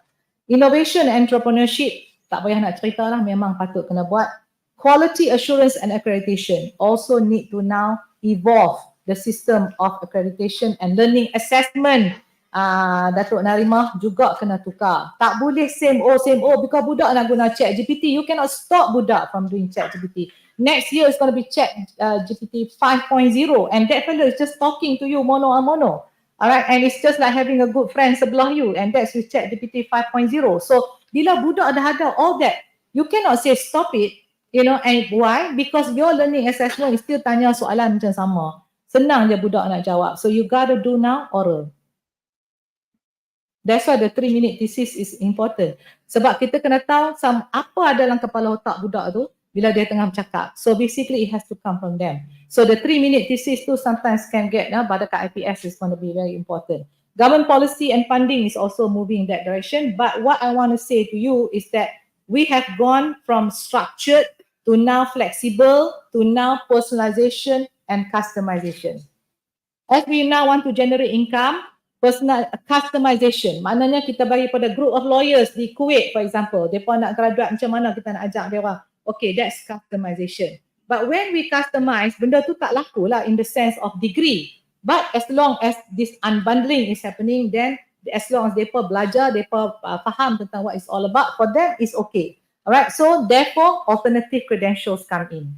That's why saya kata sekarang ni, it's not about the degree anymore. It's about digital badges, certificates, and therefore your QBC now become very important because bila orang dah buat alternative ways, how now do you measure if you want to align back kalau satu hari dia nak a degree? I will talk about unbundling sat lagi. Planetary health and accessibility focus, I have already said that. Ethical consideration, technical usage, academic integrity, data privacy important. But what I want to emphasize now is the dark green. Values, internalized education and DEI. Only now, bila kita nak move in the future of education facing post-normal time, Mak Saleh memang tulis lah, values-based education now becomes very important. Tapi kita ni daripada zaman jahiliah lagi 1996, kita dah ada falsafah pendidikan negara, tapi we never use it. If we had used falsafah pendidikan negara to guide our higher education, we won't be facing the kind of problem we face today. So that's why the new blueprint now will be guided by falsafah pendidikan negara juga. So kita kena talk about intellectually, spiritually, emotionally, physically balanced and harmonious. Semua tu. And therefore with falsafah pendidikan negara, it brings back spiritual quotient, emotional quotient as well as intelligence quotient. Lah ni kalau ikut Mak Saleh, dia nanti kata emotional quotient dengan intelligence quotient saja. But we also learn from COVID. We are Asia. We have culture. We have religion. So bottom line spiritual. I'm not talking about religion quotient. Kita cakap spiritual quotient. The one that masing-masing ada cara values dan sebagainya, termasuk religion, untuk decide dia punya life. Okay. So to cope with uncertainties, the governance of the university should be agile and resilient to navigate the changing landscape, and therefore digitalization, digital literacy, and open access will now be a strong driving force. But if USM, Saiful, you want to be ahead of the game, it's not talking about digital literacy, but digital fluency. Bagi mereka yang baru nak mula ni, kita katalah digital literacy, tapi at the end of the day, bagi mereka yang dah afdal, elok digital fluency is the keyword, ya. So that's why I say guided by this falsafah pendidikan negara, we hope that we need to institutionalize the culture of responsibility, of values, ethics and integrity in the Malaysian education system in order to be trustworthy and build greater trust in science, especially with the usage of AI. Now dengan AI and a lot of things ni kan, they can be fake AI, dark AI, everything is there. Sampai kan you not sure whether it's you or the AI is doing it. Alright, Mahathir pun dah mula menyanyi dengan AI. So these are the kind of things that you now see and spread so widely melalui YouTube, melalui WhatsApp, that you don't really know whether it's real or not real. Betul tak? So these are some of the things that we need to do now to improve resilience to future emerging disruptive technology. Therefore, ladies and gentlemen, Malaysia needs its own higher education model that is going to be humanity-centric, kalau boleh nature-based. Biarlah solution yang kita offer to go back to nature and study about nature, STI enabled, because STEM is the in thing tomorrow and values internalized. So this is the suggested framework that is now there to now be able to say that as we move to be STI enabled, all the progress in science technology must be accountable to the well-being of individuals and societies and enhance wealth creation, but dengan key awareness of the broader impact to the planet and future generation. Of course, when we talk about humanity-centric, then the idea is that science and technology advancement are only enablers and should serve the betterment of human society. When we provide the solution, it has to take into consideration ethics, okay ke? Social impact ada ke? Diversity, equity, inclusivity berlaku ke? I mean, kalau kita ada solution ni, can we now be marginalized population atau what can access ke tak? Global collaboration, and did we give education and awareness to the people so that now they understand better how to use that innovation? All right. So embracing science, technology, innovation, and working in a multidisciplinary, as I said, with collaboration is there, with values internalized. And kalau boleh move towards nature-based solution to solve our environmental and societal problem by working with nature instead of against nature. So this nature-based solution can include things like planting trees. So semua orang sekarang ni saya tengok nak plant pokok, right? USM pun plant pokok, tapi I now realize you cannot simply plant any pokok anywhere. You have to study the ecosystem, because the ecosystem dah ada insects, dah ada flora fauna yang perlu a certain kind of pokok to survive. Simply by tang sini kita nak buat agar wood lah, kita nak buat macam-macam lah, kita plant lah dekat ni. But it doesn't help the whole ecosystem.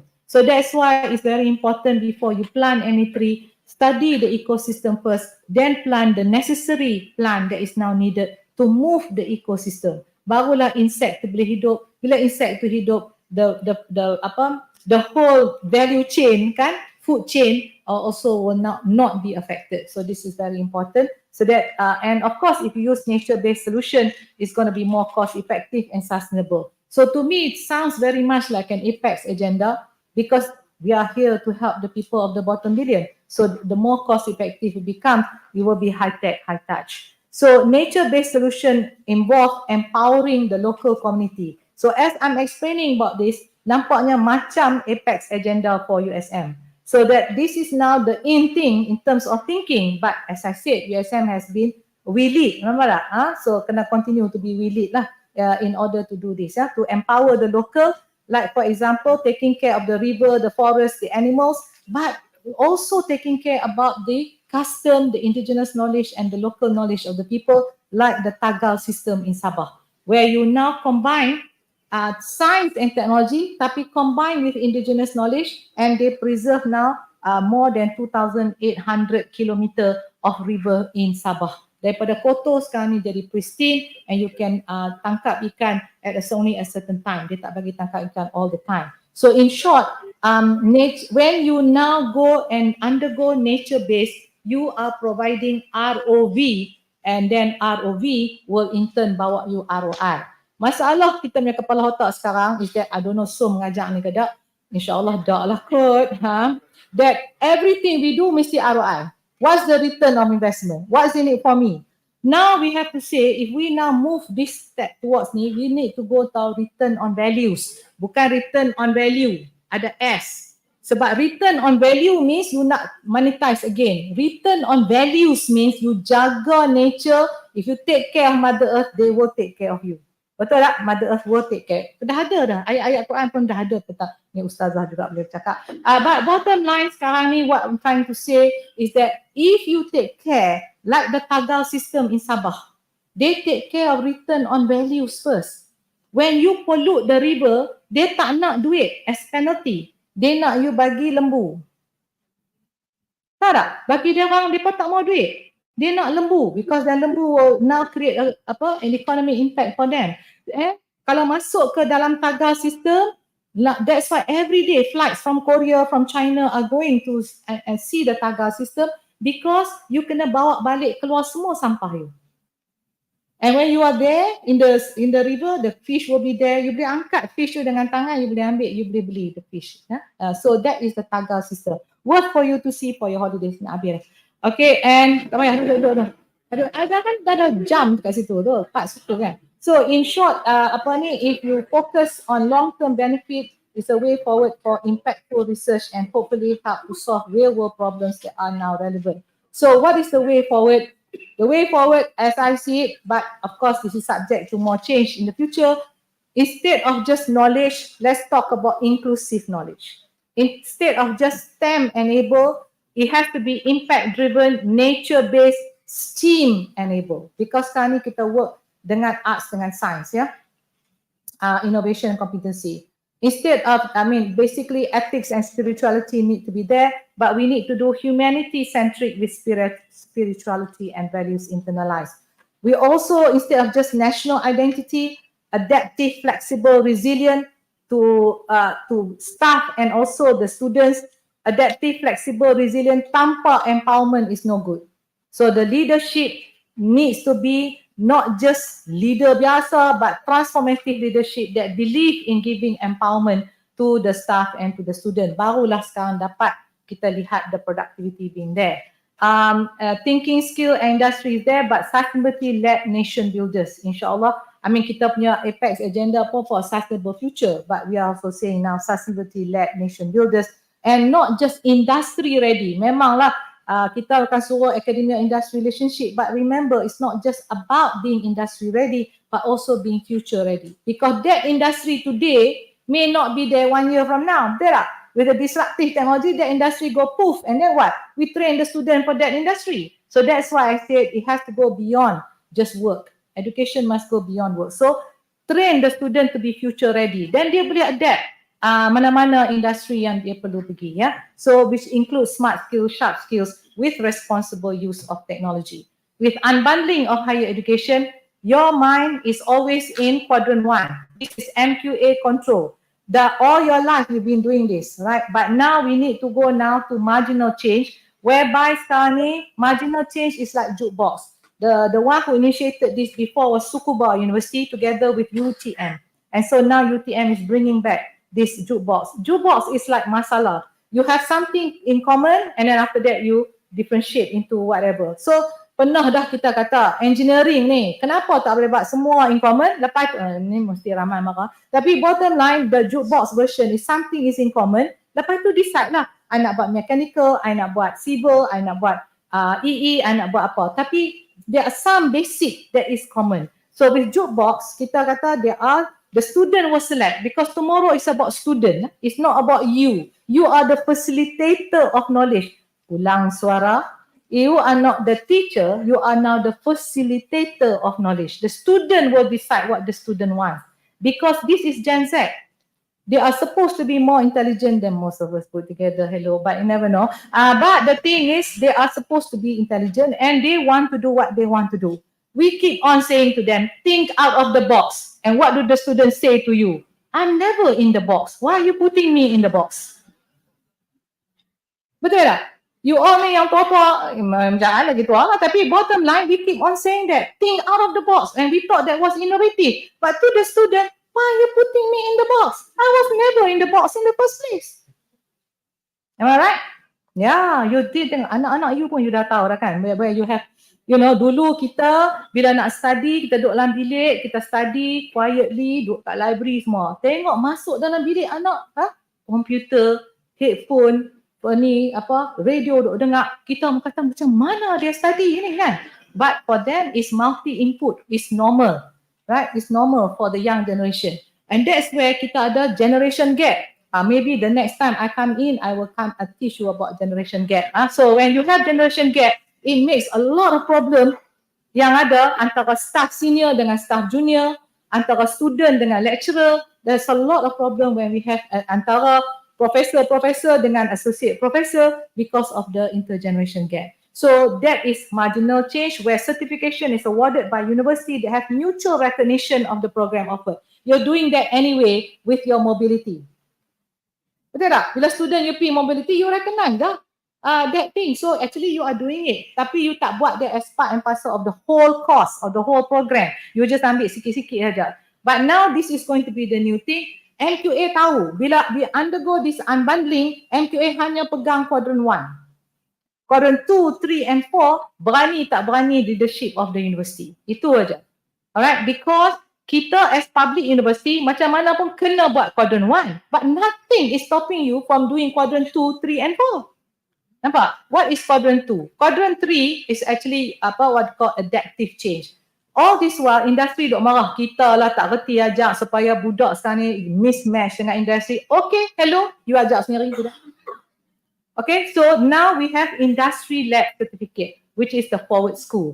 And one of them is our own alumni, kan, headed by Vitrox. So that's why the EE now with Vitrox there, and we can now customize non-traditional certification is awarded by the industry that have mutual recognition or recognized by the regulatory body if need be. And that is the forward school. So forward school sekarang, learning MQA pakai ACA. ACA ni is MQA accrediting forward school punya structure without disturbing forward school. Right? Because they are teaching work-based learning kan. So bottom line sekarang ni, bila MQA accredited melalui ACA, then bila budak satu hari dah bekerja 5-7 tahun, nak ascend balik kepada university to get a degree, boleh. Because it's ACA certified. Alright, so siapa kata kita tak boleh bekerja sama dengan Vitrox? Nampak? So there's a lot of things that you can do now in combination to now move adaptive change. And the last one is radical change. This is macam Sunway berani buat, which is KL42. Totally unbound. Learn for self-satisfaction, self-organized, no university, place, time, curriculum, totally unbound. And yet, KL42, you worry, you takut sama ada orang ni mau ke tak mau ni kan, because dia tak ada siapa nak certify the degree. It is only recognition is by professional body sahaja. Mana antara dua body, kalau you recognize, is okay. Alright, so this is a new concept of thinking and yet is so popular.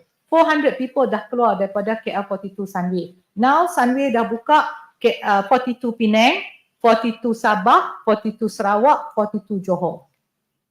Why? Because dia ajar you real life problem. If you now biasa nak jadi CEO, you nak bid untuk project AI, you don't know how to begin, you KL42. KL42 akan ajar you macam mana nak buat bidding macam mana ni. You belajar yang tu je lah. And then you are successful in getting the bidding and you become better company. You nampak tak? Siapa nak ajak benda tu? You tak perlu degree pun. You nak belajar macam mana nak now go in for bidding. Whatever your problem is, KL42 akan address. So this is where I said, pergi jumpa Sunway, KL42, see how this is done. So I pun tanya mana tuition fee, right? Tuition fee is all free sebab industri yang bayar. New concept altogether. So maybe it's something that you need to also look at that, right? So of course, when we now undergo unbundling, there is a need to redefine academic success. Maknanya KPI macam biasa ni tak boleh lah.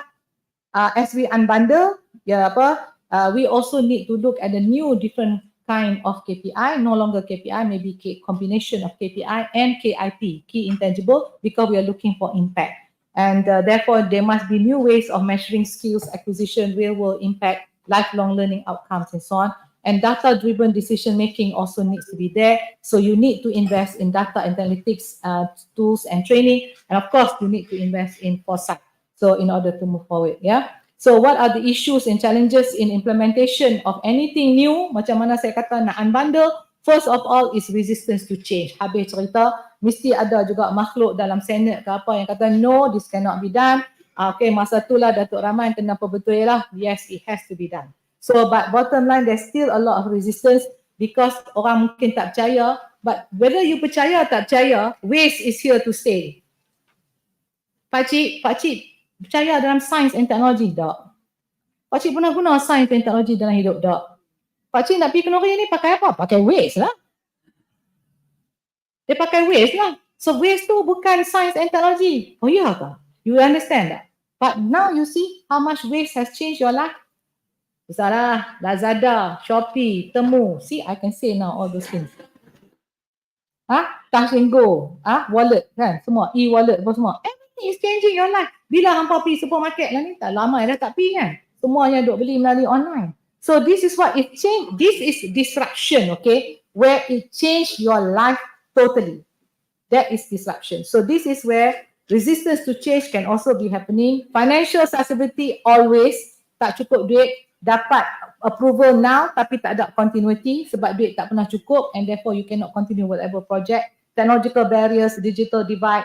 How do you balance between flexibility and quality? Yeah, you want to go micro credential tapi nasib baiklah Saiful ni, you are very lucky to have Saiful. Dia memang apa orang kata head honcho bahagian quality ni. So eloklah ada Saiful now that you have QBC, so that will balance between flexibility and quality. That needs to be there. Interdisciplinary versus academic silo. Sampai bila pun ada cakap benda yang sama. Orang suruh interdisciplinary kerja sama, masing-masing masih lagi duduk dalam silo. Tak tahulah bila nak ubah, tapi insyaAllah you should ubah or you will be ubah. Okay. So basically DEI should ensure inclusive access and completion. That needs to be there. Tapi how? Again, back to financial sustainability, you talk about wanting to help OKU, dida-dida, you tak cukup duit untuk RAM, you tak boleh buat untuk deaf and blind, you tak boleh change the lab and so on untuk be able to cope dengan orang deaf and orang blind. UM for example, bila dia ada orang blind, orang deaf, alright, bila ni dia ada dalam lab tu, microbiology lab dia, biotech lab dia, dia ada lampu merah. So dia tahu, bila lampu merah tu something is happening, right? So they now need to investigate. So things like that lah needs to be there. That's why I say completion is very important. Bridging the skill gaps and lifelong needs to be there. Ethical and responsible use of knowledge you have to train. Mental health and well-being, that's kalau tak ada health and well-being problem juga untuk nak move forward.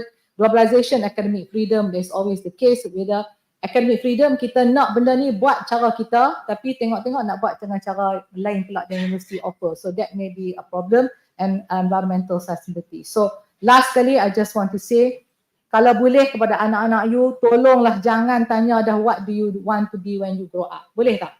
Stop yourself from doing that. Okay? Tanya budak sekarang ni, what do you want to solve when you grow up? Okay? Because sekarang ni, because the future is going to be the era of predictable unpredictability. So humanity-centric values internalized, all that now becomes very important. And the concept of humanizing education should actually start from school to sampai ke university. So if when young, budak-budak ni dah being challenged with problem solving, they will probably have solved some major world challenges by the time they get to be adults. So basically, I end by saying when the future is no longer about my agenda, but what problem that we can solve together, then inshallah you will see the impact of education system for the country. So with that, thank you very much. Assalamualaikum warahmatullahi wabarakatuh.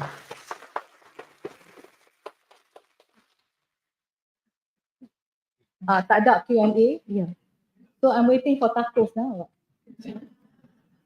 Terima kasih diucapkan kepada yang berbahagia Profesor Emerita Datuk di atas sesi perkongsian yang sudah pastinya memberikan manfaat kepada semua, terutamanya kepada para akademia USM. Dijemput yang berbahagia Prof. Emerita Datuk untuk kembali ke tempat duduk kenamaan yang disediakan. Mungkin kepada audiens semua, jika ada sebarang pertanyaan boleh majukan kepada urus setia lah untuk dipanjangkan kepada penceramah kita. Emas tempawan buat permaisuri, busana indah buat rupawan. Terima kasih sudi tampilkan diri, berkongsi ilmu pengalaman dan juga kepakaran. Hadirin sekalian, sekali lagi berikan tepukan gemuruh kepada penceramah yang sudi meluangkan masa untuk hadir berkongsi ilmu pada petang ini. Jutaan terima kasih diucapkan sekali lagi kepada yang berbahagia Profesor Emerita Datuk. Hadirin yang dimuliakan, menerusi program Akademia Fiesta ini, terdapat beberapa pertandingan yang telah dianjurkan. Antaranya adalah EduChamp Challenge, Produk Inovasi, MOOC Challenge dan Micro Credential Challenge. Pasti agak sukar untuk memilih pemenangnya kerana semua peserta yang bertanding ni hebat-hebat belaka. Tetapi dengan kerjasama dan kepakaran oleh barisan juri profesional yang telah dilantik, semua kategori pertandingan telah diadili dan dinilai dengan sewajarnya. Bagi pihak penganjur, saya akan umumkan para pemenang bagi setiap kategori yang dipertandingkan dan sama-sama kita saksikan di layar skrin. Bagi berikut adalah senarai pemenang bagi sijil gangsa.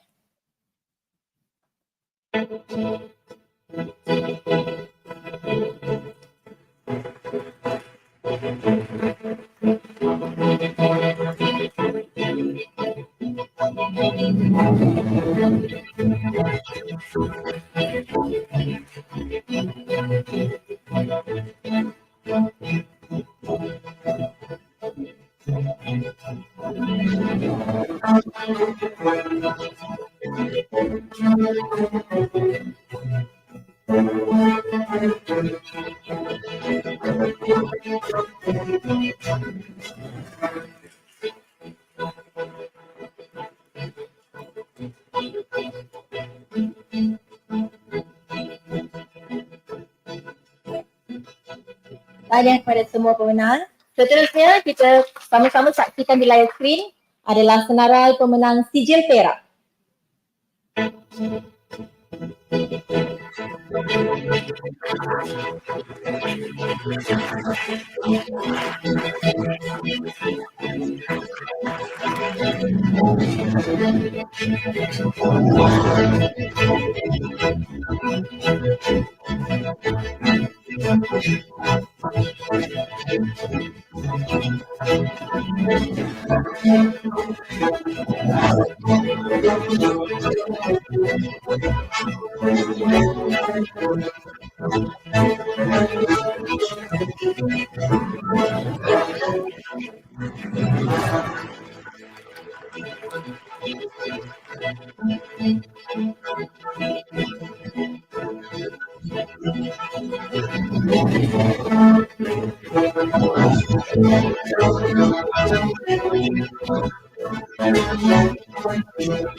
Tahniah kepada semua pemenang sijil perak dan sama-sama kita saksikan seterusnya adalah senarai pemenang sijil emas.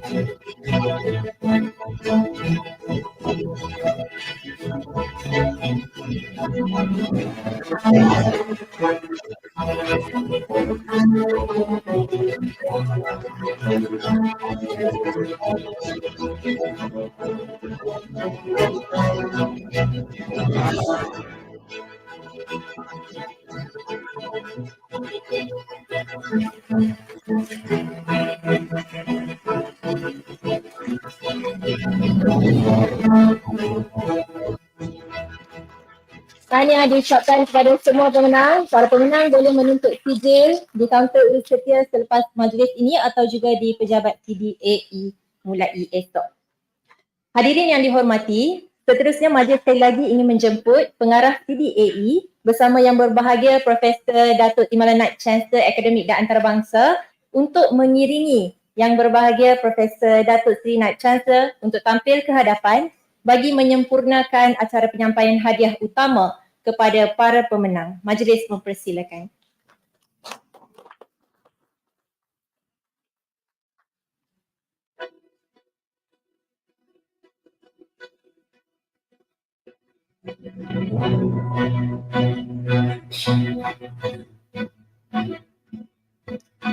Hadiah utama akan menerima mock check sejumlah RM2,000 beserta sijil kemenangan. Bagi kategori pertama, Educhan Challenge dimenangi oleh, ada bunyi drum ke? Tak ada. Profesor Madya Dr. Nur Safrin binti Ahmad dari Pusat Pengajian Ilmu Pendidikan.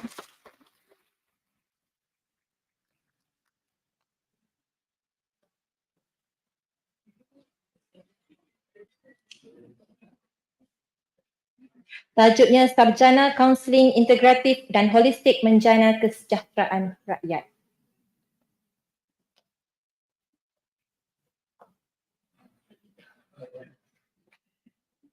Tahniah diucapkan.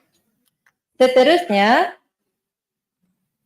Dr. Hazliana Zainal dari Pusat Pengajian Sains Farmasi.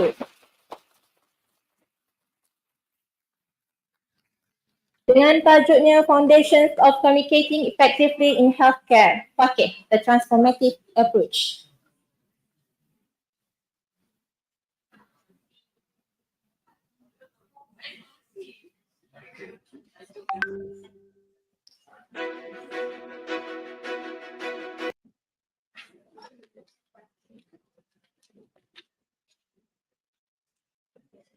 Dan Profesor Madya Dr. Sharifah Emilia Tuan Syarif.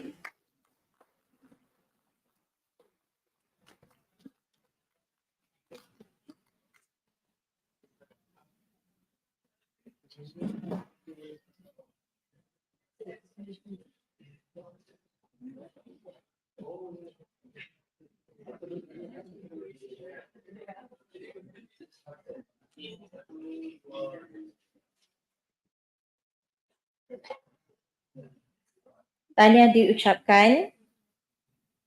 Seterusnya adalah kategori kedua bagi produk inovasi bagi kategori staff dimenangi oleh Dr. Jessie Liu Swet Yan.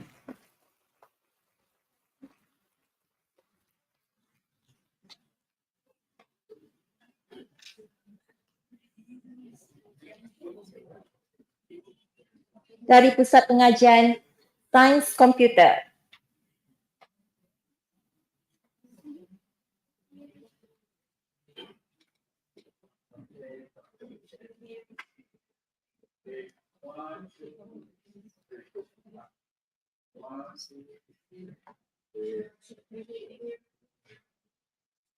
Dan pemenang seterusnya bagi kategori staff bagi produk inovasi dimenangi oleh teknologis Dr. Nur Azina Muhammad Mukmin dari Pusat Pengajaran Teknologi Pusat Teknologi Pengajaran dan Multimedia,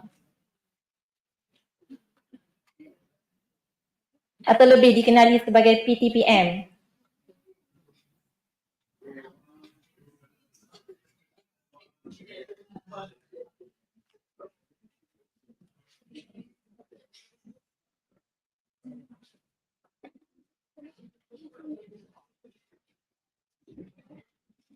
Dan seterusnya, kategori kedua masih produk inovasi bagi kategori pelajar dimenangi oleh Encik Muhammad Aizuddin bin Abdul Rahim dari Pusat Pengajian Sains Komputer.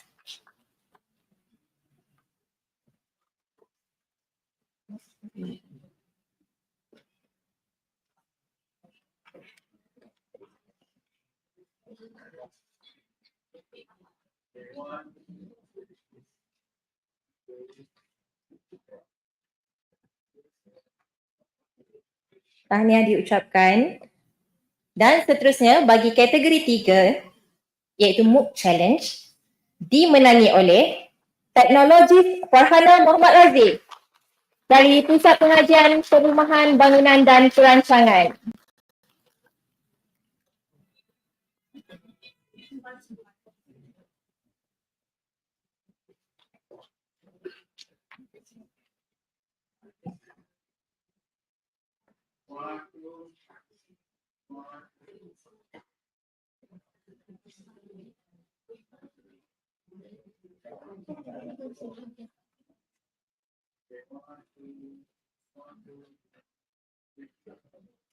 Tahniah diucapkan. Dan bagi kategori ketiga MOOC Challenge turut dimenangi oleh Cik Nur Hafzan Mat Hanafiah dari Pusat Pengajian Sains Farmasi.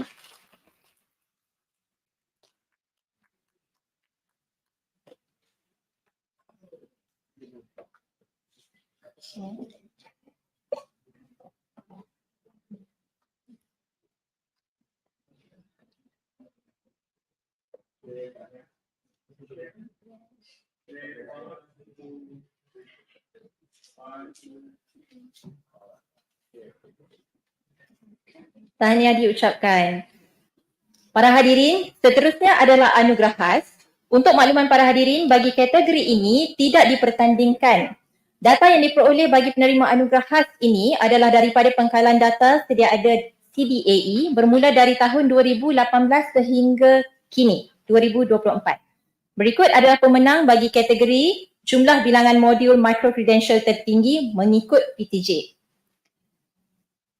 Bilangan modul yang ditawarkan sebanyak 27 modul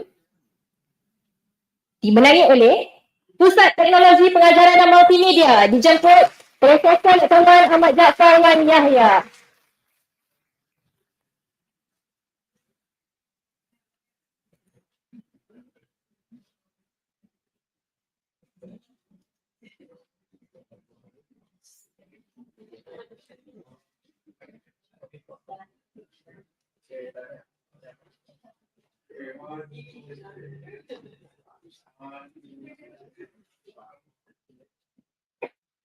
Tahniah Prof. Seterusnya ni agak sengit. Modul yang ditawarkan sebanyak 22 modul dimenangi oleh Pusat Pengajian Sains Farmasi dijemput Profesor Maria Dr. Zainal Abdul Karim.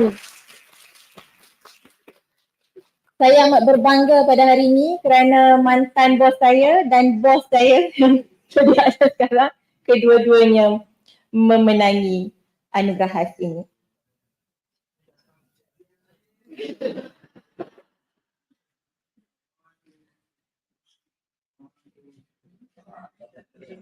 Tahniah diucapkan. Dan bilangan modul yang ditawarkan adalah 21 modul dimenangi oleh Institut Perubatan dan Pergigian Pemaju dijemput Profesor Madya Dr. Basyar Shaharuddin.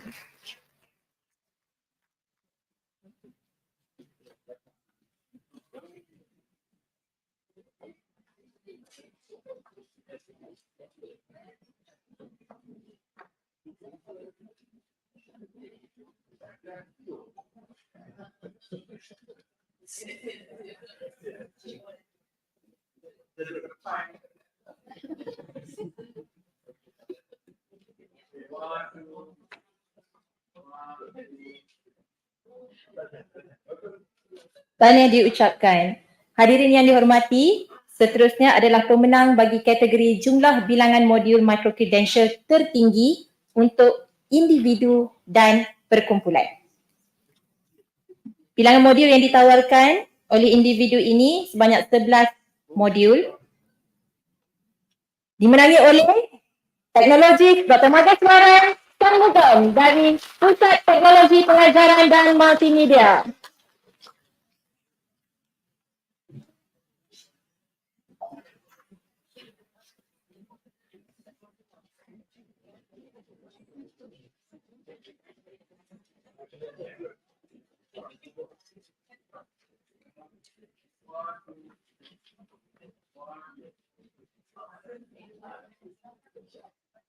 Seterusnya telah menawarkan 8 modul jatuh kepada Cik Hafzan Hanafia dari Pusat Pengajian Sains Farmasi.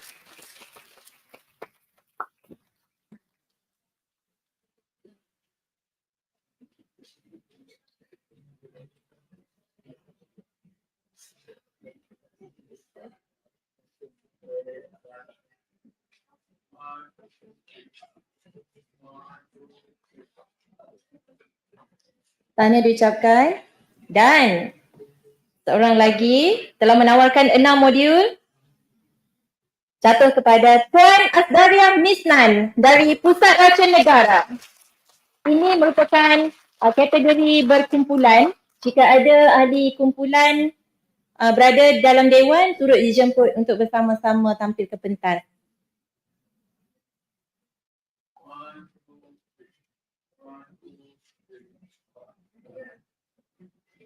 Tahniah diucapkan.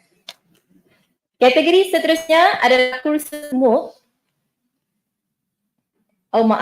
Seterusnya bagi kategori perencanaan kewangan.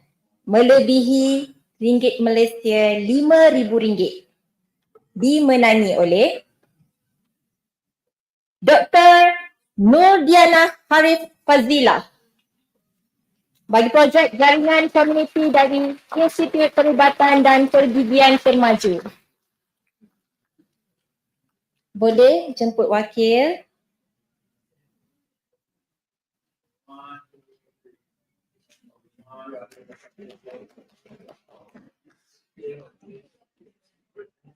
Tahniah diucapkan.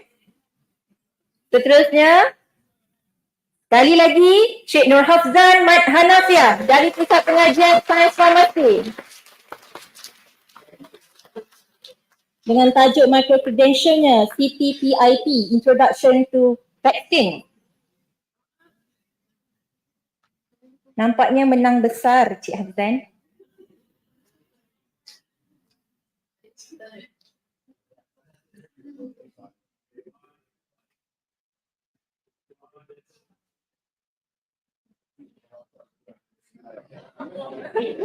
Seterusnya, Puan Nazirah Johar bagi tajuk micro-credential penyusuan awal selepas kelahiran dari Pusat Pengajian Sains Kesihatan.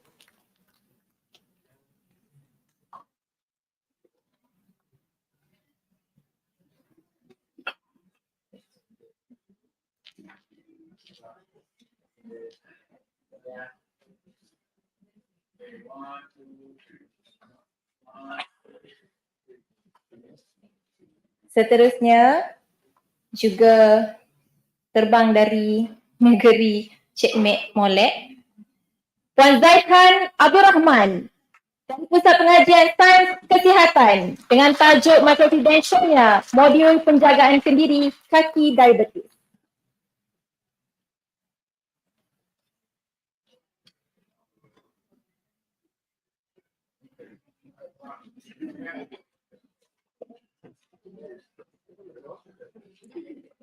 Bersama Puan Intan Idiana Hassan.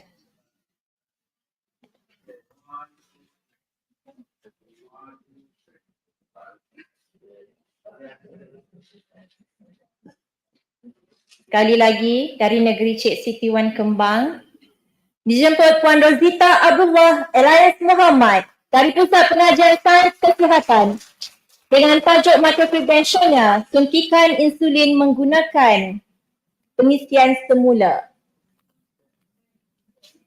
Pen pengisian semula. Maaf.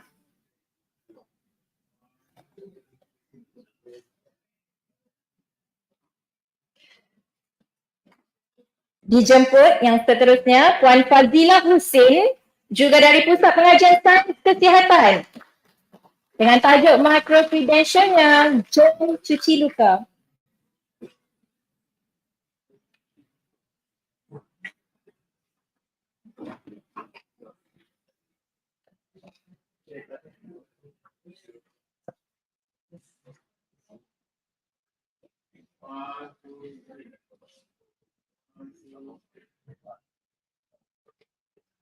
Tahniah diucapkan dan dijemput Satu lagi juga dari Pusat Pengajian Sains Kesihatan, Puan Rosita Baharudin dengan tajuk Microcredentialnya Peralatan Asas Inkubasi.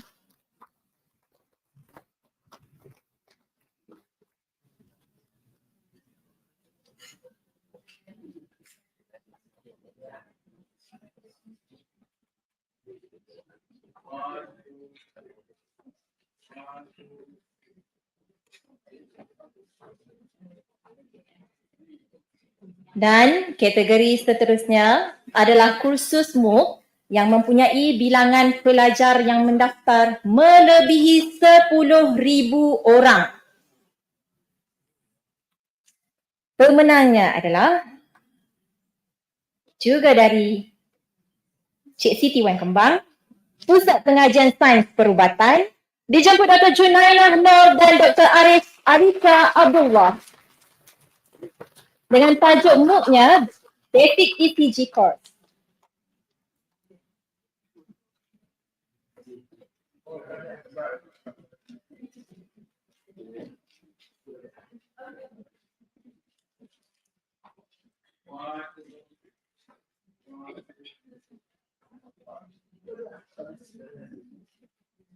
Dan juga dari Pusat Pengajian Sains Kesihatan sekali lagi dijemput Puan Nazirah Johar dengan tajuk MOOC-nya Penyusuan Susu Ibu Pembelajaran Kendiri.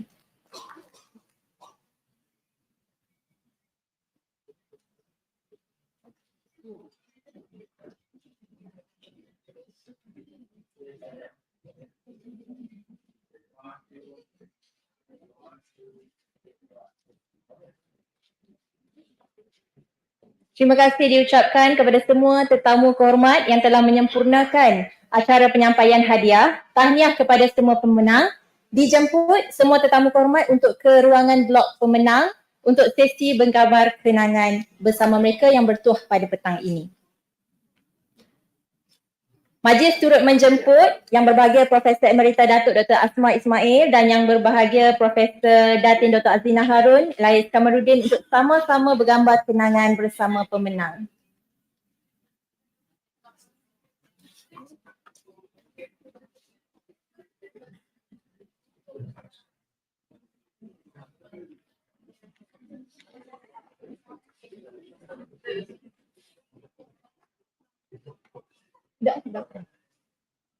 Kepada para pemenang, boleh berdiri di hadapan kerusi masing-masing.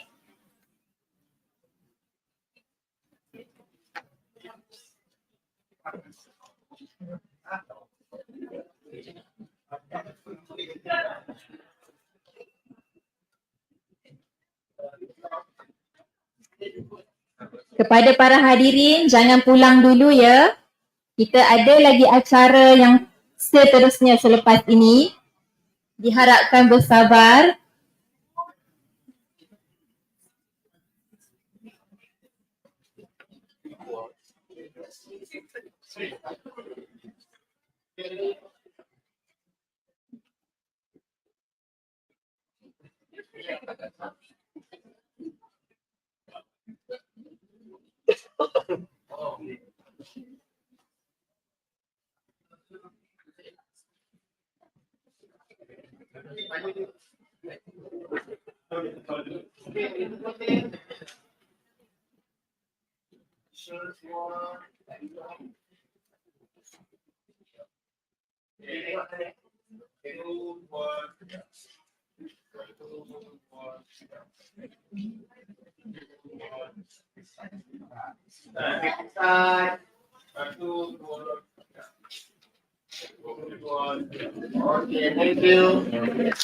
Dijemput semua tetamu kehormat dan para pemenang kembali ke tempat duduk untuk kita ke acara yang seterusnya.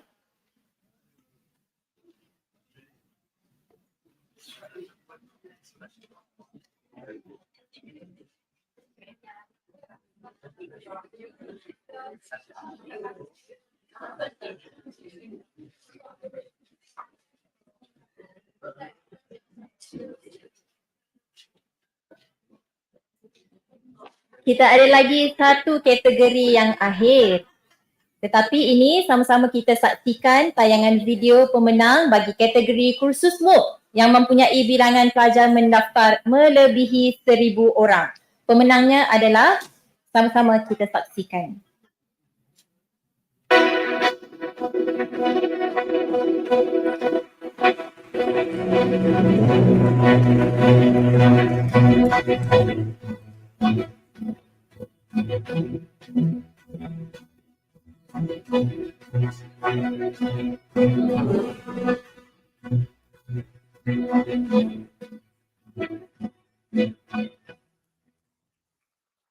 Yang kepada semua pemenang, sijil pemenang boleh dituntut di kaunter CDAE selepas majlis ini atau juga di pejabat CDAE mulai esok.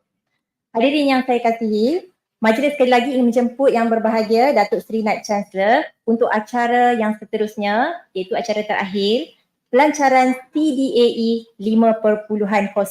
Majlis mempersilakan. Sekali lagi kita saksikan yang berbahagia Datuk Seri Naib Chancellor untuk menyentuh sekali lagi skrin pada tab yang disediakan sebagai gimmick pelancaran CDAE 5.0.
Five, four, three, two, one, go.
Sehingga berjumpa lagi.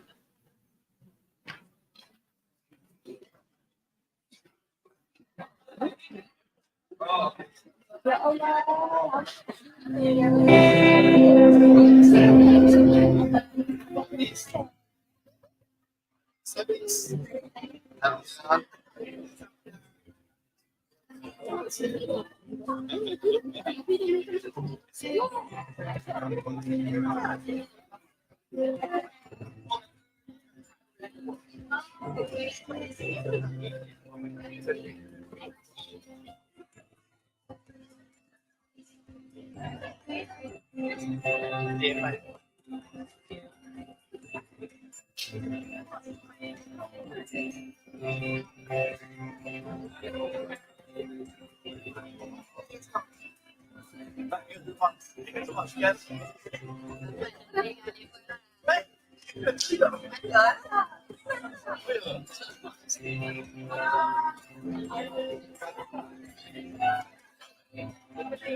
Guru setia. Allah tak dengar dah.